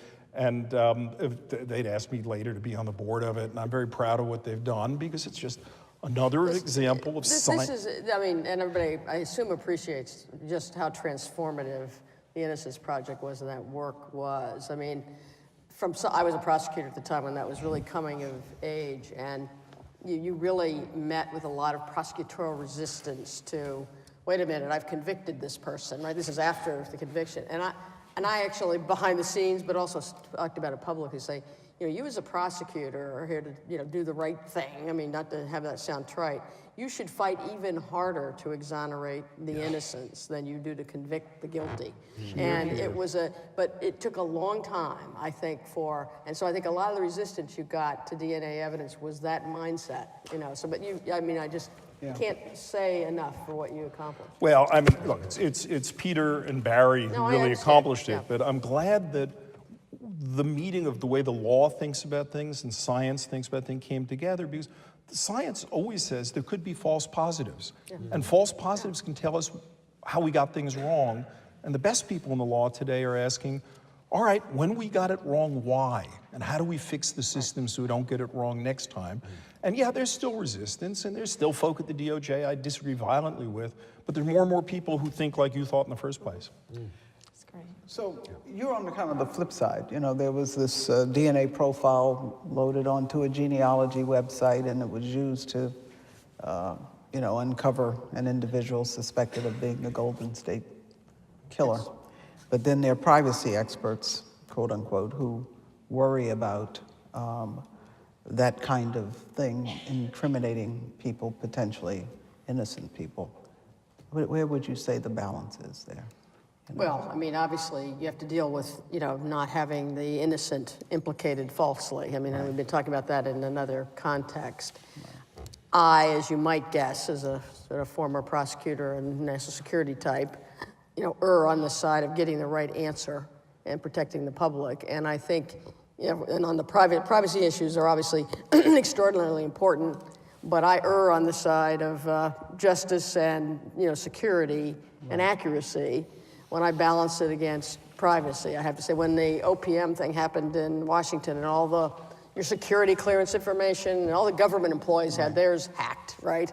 Yeah. And they were offered mitigation. And my senior people came into the office and I said, if you think there's anything about you that's private out there now, I don't know what world you've been living in, because it's gone, right? I mean, for the most part. So anyway. So we all kind of live in a kind of a difficult era. Dr. Landon, this week you apologized for having toasted the Nobel laureate James Watson, who is recognized for his work on the structure of DNA and on the mapping of the human genome. And this was on the occasion of his 90th birthday. Now, Dr. Watson has clearly expressed views on race, gender, and religion, including to you, that are cruel and offensive. So, what role did media or social media amplification play in your decision to apologize? And this is kind of a central question. What is your view of the relationship between greatness in science and goodness in science? So it's a good story. It happened 1 week ago, Friday afternoon. The genome community has an annual meeting at Cold Spring Harbor Laboratory, and it's had it since 1988. And the lab, Cold Spring Harbor, and the organizers of the meeting had arranged a champagne toast to James Watson. It was his 90th birthday, 15th anniversary of the Genome Project, and Watson had been the first director of the Genome Project, and this was the place to recognize it. And they asked me as the most senior person there, and a figure in the Genome Project, to make the toast to Watson. I gotta say, it was pretty complicated for me, because it's public news, it's been reported in newspapers that Watson espouses views that you could only describe as racist, sexist, anti-Semitic. And it was complicated to me personally because Jim's actually said anti-Semitic things about me. And so it was not an easy thing, and yet I decided It was the occasion of the Genome Project. It was Nye's birthday. He had led the Genome Project. I could rise above that to celebrate that part of Jim Watson. And I included a part about Jim also having taught us about scientists being flawed, but nothing more than that. And I wasn't totally happy with it. And I went back feeling a little uncomfortable because in dealing with greatness and goodness, you can't deny great scientific contributions, but it ought to be part of the whole package of the person. And you ought to say both. And I felt very uncomfortable that I didn't get to say both. And then on Mother's Day, somebody who's not particularly fond of me, started this vicious thing on Twitter, equating having made toast to Jim with being racist, sexist, and anti-Semitic. And I wasn't nuts about that. It was not a pleasant thing. And as things happen in Twitter, it sort of blows up like that. And while I didn't like the way they did it, I'd rather they'd said, why did you do that? Was that really the right balance? It only reinforced my own concern about the whole thing. And so I came in Monday morning and I decided, I run an institute and I, from time to time, write emails to my institute about topics. And I wrote an email about this, about, Friday afternoon, what happened, and my own concern and my own conclusion that I'd been wrong to do the toast. I should have declined, and I was sorry to have done it. And it was kind of interesting because it went out Monday morning, and it led to a lot of discussion within the Institute about exactly this question. What do you do about people who do great science and are not good people? I'd rather I could have raised that question in another way without getting caught in the middle of it. But I was also not completely unhappy that for the first time in 15 years, I got to publicly acknowledge my own uncomfortableness with the thing. And then yesterday, it turned out even more interesting because a newspaper story came out yesterday, online story came out yesterday, that 5 weeks earlier, Cold Spring Harbor Lab had held a day-and-a-half-long symposium, gala dinner, and concert in Watson's honor, raised money for a Watson professorship. There'd been 8 Nobel laureates and all that. And then there's the question, why hadn't Twitter blown up then? And then there was the question of, well, what did the people were now calling up the people who'd attended, the 400 people attended, saying, what were you thinking in doing that? So I think there are all these complicated things. There's the complicated role of social media. I probably would have reacted the same way to somebody doing it in a civil way, to an uncivil way, because I was already right on the border of being uncomfortable with the thing. And I thought it was also important as a leader of an institution to not be reticent in any way to write a full-throated apology. I think I got that wrong. I don't think I made the right call in that case. I think it's an important thing for people to be able to say. But I also thought it raised the question of, what do we do? When people are just evil and bad, it's really easy. And when people have done something that you can't write out of the history textbooks, the double helix is a triumphant, important thing of which he's one of the co-discoverers. That's got to be there. What's the right thing to do? And the right thing to me seems to me, you have to tell whole stories about whole people, including people who are not just flawed, but hold views that are despicable, and you just have to tell the whole package about people. It was a very uncomfortable thing, and yet apologizing, making a wrong call and apologizing shouldn't be the thing that makes us uncomfortable. I think what was most uncomfortable for me was the situation before the resolution. Mm. Well, we live in a time of social media amplification, and it occurs against a backdrop of social and political division, which then means these things can cross sometimes into extreme sensitivities, social and political correctness, but even actual harm to different individuals and groups, be they minorities, women, people of different religions or national origin, people with infirmities, but even people in different professions, such as policemen. So all of you are leaders in your fields. How do you answer the same questions? How is the threat of a social media firestorm changing how you might make a decision or how the institutions you lead and your professions make decisions? Can I just add? Please, of course. That so much that is making us all uncomfortable these days and contributing to fear in the public and anger is stuff that's been hiding in plain sight underneath the rug all the time. Here, here. The only way you can solve a problem, To bring it out. you have to see it first. Yep. So I think it's great that we're seeing this that's been hidden before, because now we can ask these questions and begin to find solutions to it. Because that's the only way humanity is going to move forward. So, There's good and bad, though. There's good and bad, I think, because I think that's right. But I think if you actually follow some of the social media, it is without filter, which is both positive and negative, often vicious, inaccurate, vicious, and so you'd like to think you take away from the social media the part that increases your knowledge, and these problems have been out there for a long time, you should have known anyway, but that doesn't have you knee-jerking the wrong decision because of the vehemence of that criticism. Yeah, how it's being expressed. Yes. Right. Yeah, well, that's the thing about it. I mean, it's attached to bullying. Yeah, correct. Anyway, even if it's correct. Correct. That's right. You know, it's saying stuff you wouldn't say directly to a person. Correct. If you were face to face with them, because you wouldn't dare, That's one of the caveats that's come about. Right. Because of the acceleration of technological development. That's right. And this is actually a product of our times that we all have to deal with. Alicia, you have any? No, I do think that the social media has enabled a level of transparency for people to really say and express what they think, and otherwise it may have been just between one or two people. So it does give you a view as to what others are thinking. And I do think for us to address some of our toughest issues, we need to have them in front so that we can talk about them.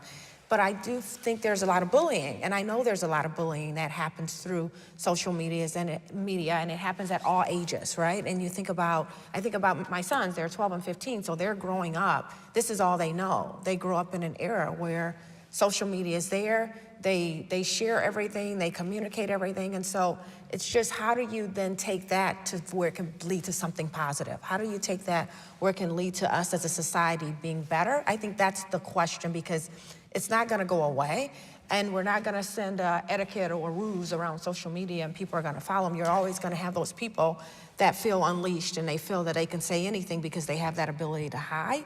But I think from a leadership perspective is the first thing I know that I try and do is to be aware. So even when I was running our customer experience activity for GM, how can I become aware of what people are saying about our company, about our products, regardless if it's positive or negative, and then how do you go from there, right? So that's I think part of it is the awareness, and then we also have the ability to filter and get sentiments, and then go after that and treat it as a problem and address it that way. I don't know.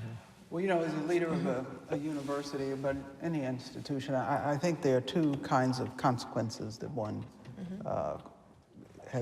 may have concerns about. One has to do with understanding when the amplification can be such that the words can lead to actions that can be harmful to people.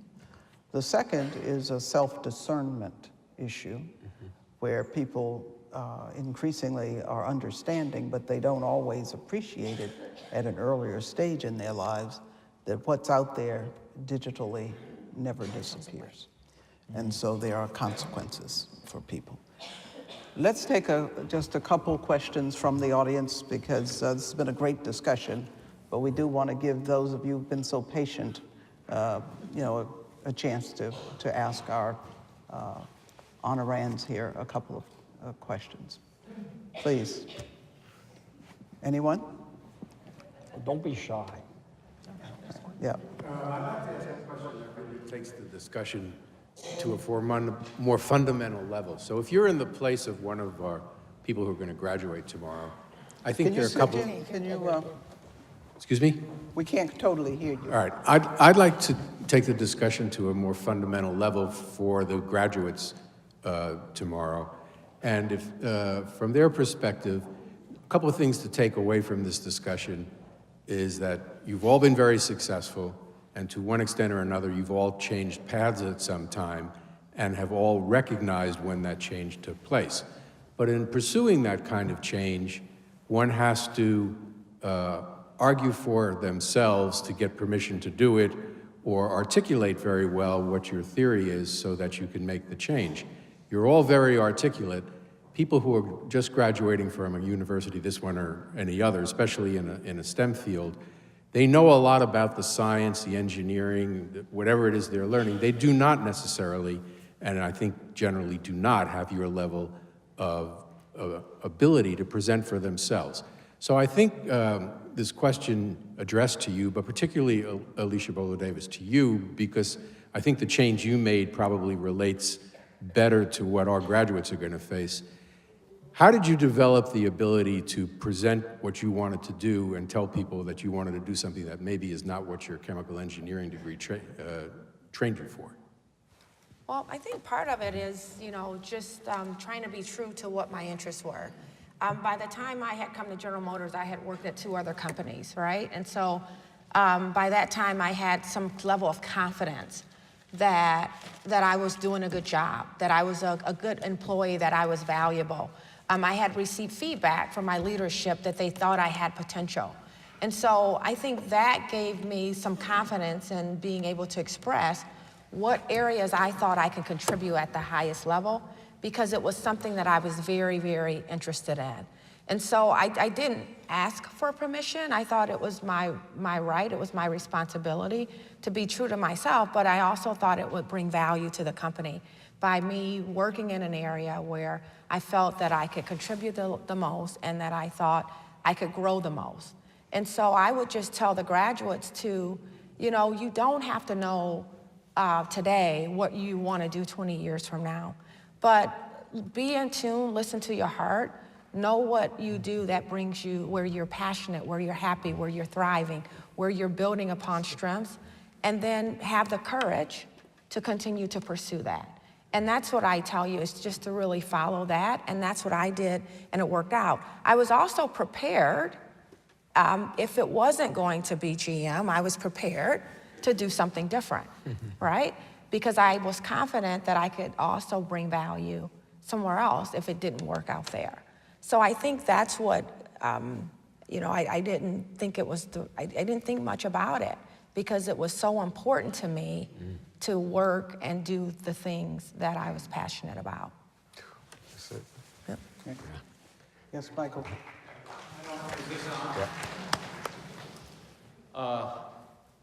Ms. White, I'm not sure if I should call you Commissioner White or... Mary Jo's good. Mary Jo's good. Okay. Number 1 Yankee fan. You said in one of your earlier remarks that that one of the most serious challenge we have today is terrorism. The most serious national security challenge is terrorism. I'm not trying to sound like an editorialist, but I have to disagree, and I'd like to get.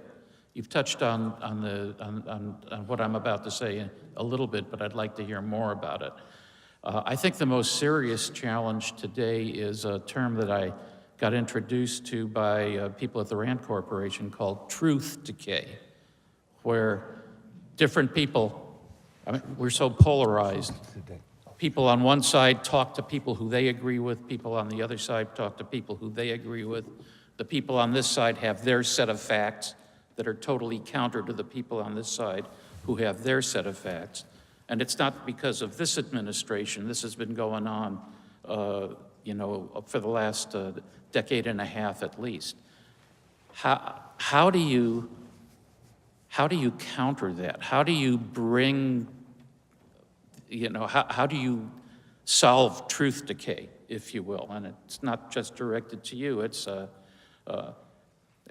in an academic institution, it would seem to me that this is where we start to deal with that. I mean, I'll respond initially. I do not have the answer for that. I do not disagree with you, though. I agree with you in terms of the, kind of the fundamental, problem that is. I mean, look, I think it takes, and having been in Washington, I have a particularly supportive view of what you just said. I mean, I don't mean that in a humorous way. I mean, our leaders have got to get away from this, you know, it's a Democratic position, it's a Republican position, and if it doesn't really fit the facts, I don't care kind of thing. So I think there is a responsibility in the academic communities also, but it's also a little bit about, you've got to have the courage of your convictions, right? And people are going to criticize you for telling the truth. They're not going to like your answer. And I think we've got to really instill that in our young people. That moral compass, to me, is also all about truth in there. But you've got to have people leading that effort. And, you know, you look around and there aren't so many folks doing that, certainly not in our government, I think. Yeah, you know, sometimes when we're presented with a situation where there are these two sides, and you think there's an impasse, there's no way to kind of get them together. If you have in your mind that your opinion is the only right one, it could be true. But if you recognize the fact that there's another human being over there who is just as good or bad as I am. This person deserves respect the way I deserve respect. How you treat this person should be how you treat yourself. So your attitude toward how you may approach the other side carries a lot of weight. So when you come to a situation like that with this idea of respecting this human being, there's a strength to that actually gets felt by the other person. You know, or they may be disturbed by it. Right. But it's powerful. That's what I'm trying to say. Every human being has incredible power inside that's attached to something deep within themselves that's really good. You know, everybody wants the same conclusion, which is that everybody wants to be happy. Some people are afraid of losing their jobs, and so they'll say this because that's the only way they're going to keep their job, so they think. To have the flexibility to be able to see not just one way or have one perspective, but to have the ability to open up your viewpoint so you're able to visualize other perspectives or other ways of looking at a situation gives you an advantage in how you deal with another human being. Okay. And applying that, right? Applying that may work. And being able to recognize that this person has as much of a right to have their opinion as your right to have an opposing opinion. And at best, you can at least open up the channels for a conversation, for a dialogue, so that perhaps you can find some kind of solution that perhaps is a compromise. It's better than nothing, and at least a compromise can be a starting point for moving towards something that's even better. Eric, you were going to say something? So I completely agree, as between people of good faith. Then there's another problem that truth decay touches upon, which is, what if somebody's not of good faith? There are two different worldviews. Inside there, everybody's of good faith. You are, I'm sure, right. But maybe with regard to truth You have to decay, touch that. That's what you have to look, touch. I try to do that Not easy in to all do. respects, but with regard to truth decay, there's at least two different, I'm not saying opinions, absolutely. Opinions, people, you gotta say everybody has different perspectives, and there's a validity to people's opinions and perspectives and the way it influences them. I do worry a little bit on just the truth decay part, because this whole idea that there is truth is kind of a newfangled idea. It sort of goes back to the Enlightenment. the previous model was there was authority. And there is a conflict between truth and authority as a way to settle things. So while fully agreeing with the right way to approach anybody is, as you say, there is something that we have to sort of stand up for, especially as academic communities, that we either are in a world where we each can be wrong because there is a truth, or the right answer is going to be who's got authority. And there, I hope everybody of good faith can somehow come together and say, authority is no longer the way to answer the question. So I think these are both elements of this question of truth decay, and it goes back to Twitter and many, many other things. Civility and some common ground, understanding somebody else, but understanding what the rules are by which we're going to try to improve this society, understanding that everybody needs to have the right to challenge things and call things out, but that doesn't mean being vicious is necessarily helping the problem. It may be hurting as much as it's helping. These are hard things, and universities, I gotta say, and all of you and the students here are the critical folks to carry that message, because universities are the home of this kind of thinking, and we have a special responsibility. We have a special responsibility. That's the operative phrase. Yep.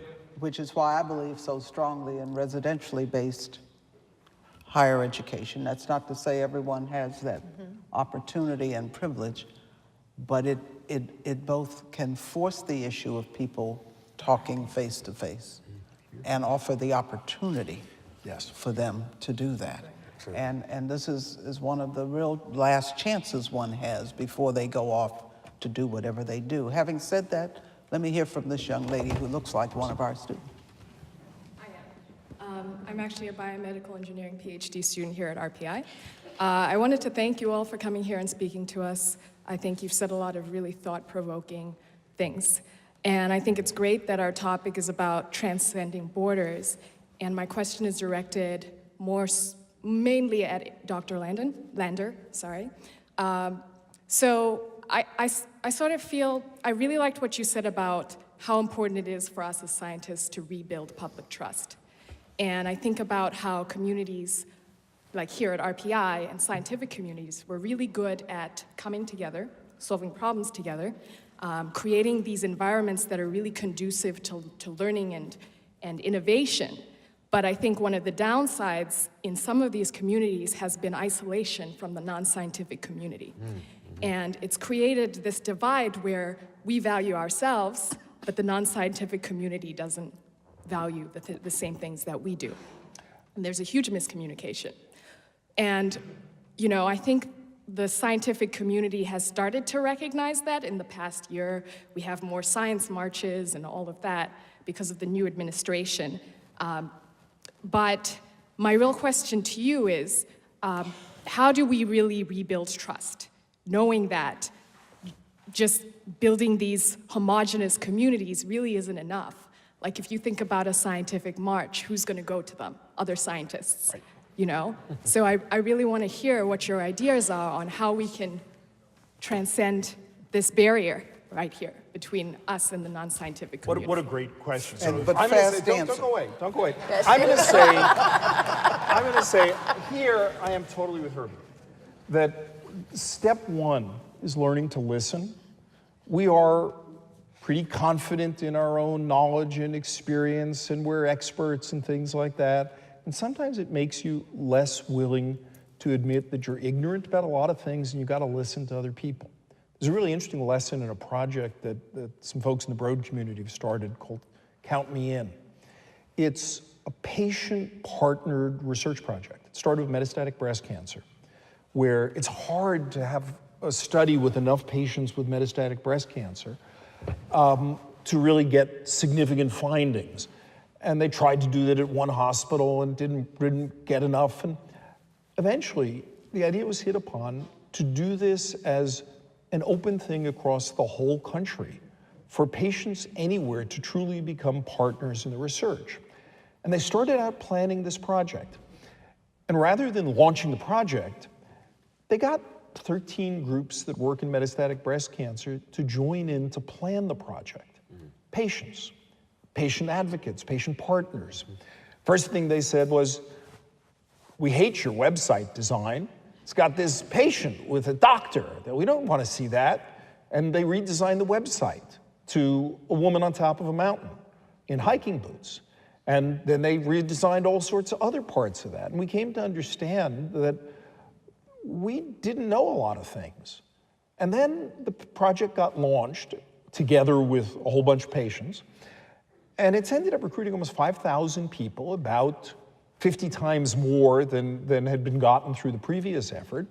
And it's all driven by social media. And we were worried about things like, well, will patients be concerned about the use of their data? So we got a whole bunch of patients in for a day, and we talked about this. And sure enough, they were concerned about data sharing. They were concerned there wasn't enough of it. They wanted more data sharing, and it has opened our eyes. There's now a prostate cancer project, because it turns out, you probably won't be shocked, men with prostate cancer and mostly women with breast cancer are different in the way they approach some of these things. We figured we better learn what prostate cancer is about. And then there's a rare cancer called angiosarcoma, and we're trying to roll this out. And I think I'm so much with you that it is the respect of appreciating that you're an expert in something, and you're not an expert in everything else, and there are people who are more expert in that. And I think that's our problem politically too, is we say, well, if you don't believe in climate change, you're not smart, or you're not whatever. No, it actually requires understanding where people are coming from. Right. And we do a terrible job of that. All right, Aaron. Yeah. But we better fix it. We got 4 other young people. So Oh my God. We're going to be succinct. Well, we'll try. Yes, it's hopeless, but please. I have a question for Ms. Boler Yeah, Davis. put your mouth in front of the microphone. Yeah, sorry. Okay. So I did manufacturing last summer, and one thing I realized was that, it's a predominantly male field. So you having started in a field that, again, it's mostly men. How did you deal with this, and did you face any particular challenges, and how did you overcome these challenges? Yeah, I think I faced it by not thinking about it, really, the reality of it. I never stopped to think about, oh, there's mostly men and maybe I'll have a problem.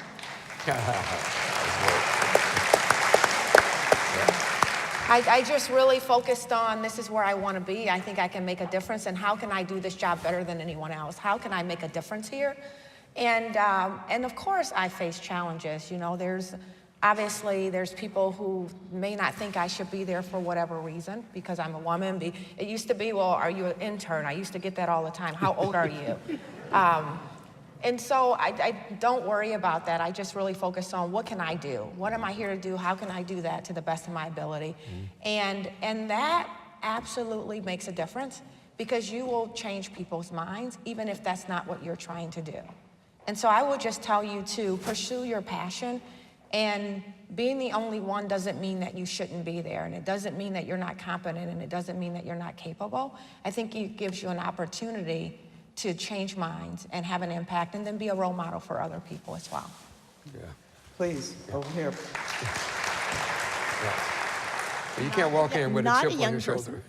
Not a young person, but I wanted to take this back to the original topic, because I think something that would be really useful for most students when they're first going out, it's very easy to get into a career and be pigeonholed into a particular line.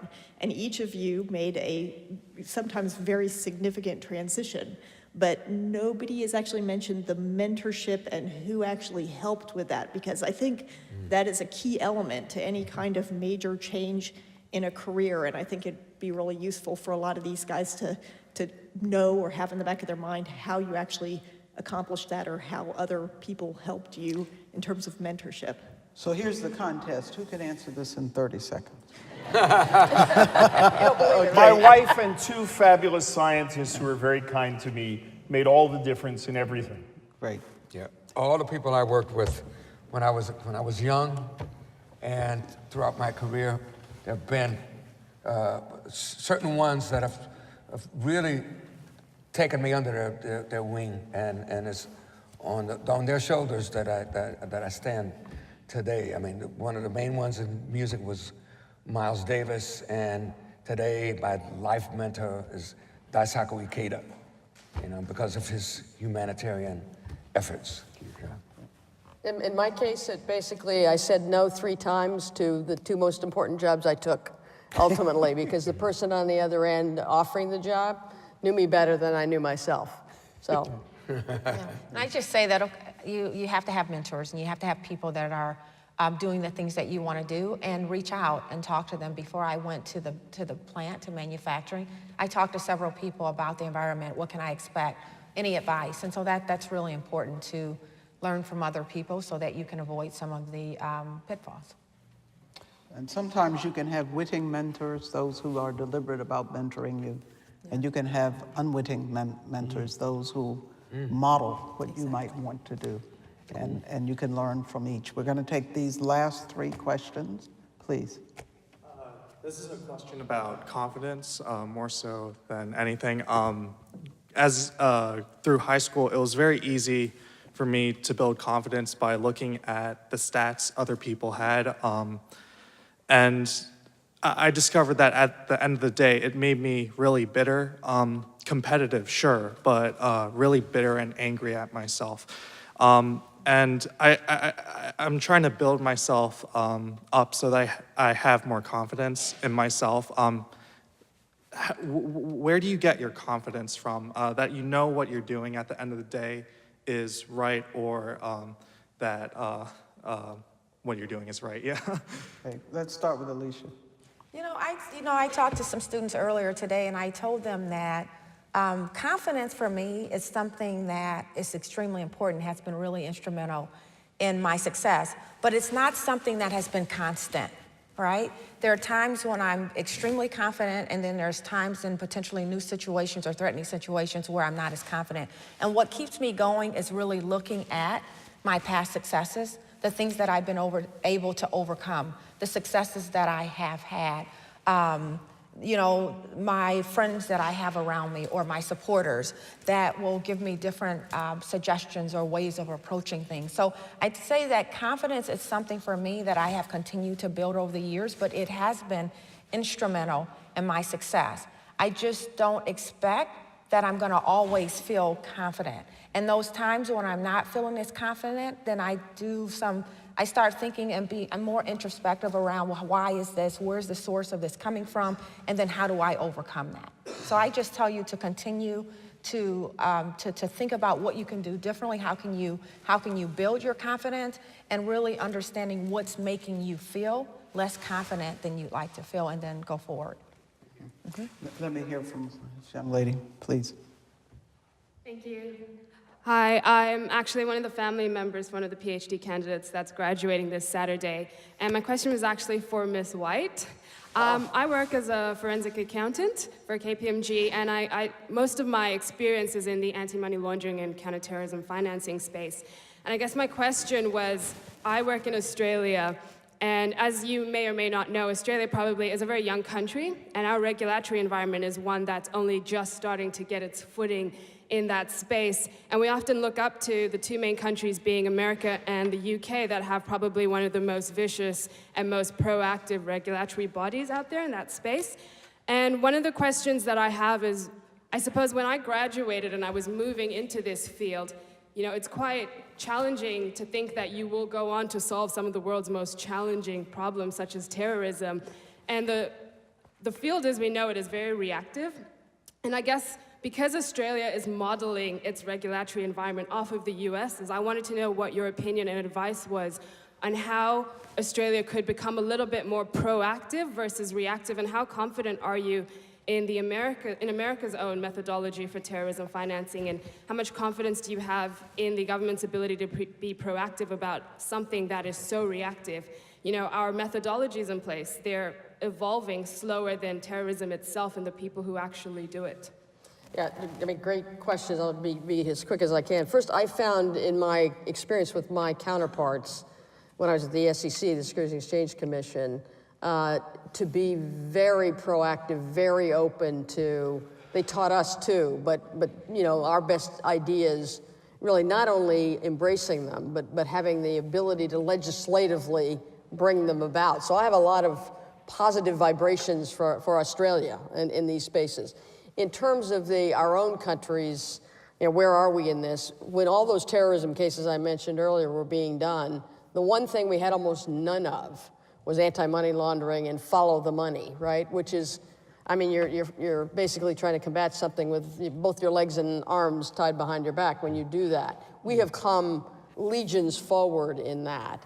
I worry that we may be falling back in that, though, because it hasn't gotten the kind of resources and attention in the last couple of years that it certainly did after 9/11. But I still think you have much more global sharing of best, not only information, which is critical, but best practices too. So I mean, I think if that's what you're going into, not only are there a lot of jobs, which is a good thing, but I really do think the expertise has become global, and you worry about it backsliding, but it really is much more advanced than it has been, in the last 5 years. I would say it's gone leaps and bounds forward, in my view. Thank you. Thank you. Please, Dr. Knowles. This question is for Herbie Hancock, and within the context of breaking paradigms and transcending borders, I'd like to know what your perspective is about the healing power of music. There are some traditional societies where chanting is used to heal certain illnesses. There's other societies where drumming is used. And so what I would like to know is what your view is of music at the intersection of science and art as a force, as a power for healing illness, for healing disease. Yeah, there is work going on, and it has been going on for a while, but the amount of work that you're referring to is happening now more than in the past. And that is research on exactly what you're expressing, which is the power of music to heal, and the power of improvisation, the power of sound. I don't have any knowledge about this personally. There was a lecture. Actually, I teach at UCLA. I have a class there, and once we invited someone from the medical field that was doing that kind of research, and he gave one lecture. So that's all I actually have. But he showed that. It was a good lecture. Yeah, it was a great lecture. And there is a lot of work going on that actually proves that not only is the music healing from just some psychological sense, he showed that certain physical nerve endings, when music was played, they grew to connect when they, perhaps a person was born without them being connected, or they disconnected from an accident, they actually grew to connect together again. So music and sound are extremely important. One idea came to me, and that is, we're used to talking about sound has to have some environment in order for it to travel, right? And then something has to vibrate, air or something. But there's sound in space, and I need to get an answer. How is there sound in space? But it made me think about another concept, which is, I've always thought of sound as being an effect of vibrations. Is it possible that sound could actually be a cause? That it could maybe create something that's physical? Perhaps sound is at the base of the creation of the universe. It's a pretty wild thought, right? You heard it here. Yeah. It is certainly true that it both is a consequence of the movement of molecules, and it can generate the movement. Oh, right. Of objects. You know. Right. At tomorrow's ceremonies, Rensselaer will award honorary degrees to Ms. Alicia Boler Davis, Executive Vice President for Global Manufacturing at the General Motors Company, to Ms. Mary Jo White, the Honorable Mary Jo White, Senior Partner at Debevoise and Plimpton, Mr. Herbie Hancock, legend. I'll just leave it at that. Leave it at that. And Dr. Eric Lander, Director of the Broad Institute of MIT and Harvard, and world-class geneticist. Let us thank them. Go ahead. Thank you.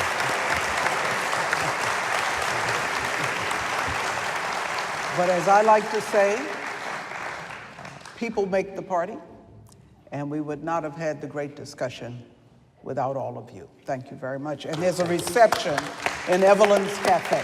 Thank you.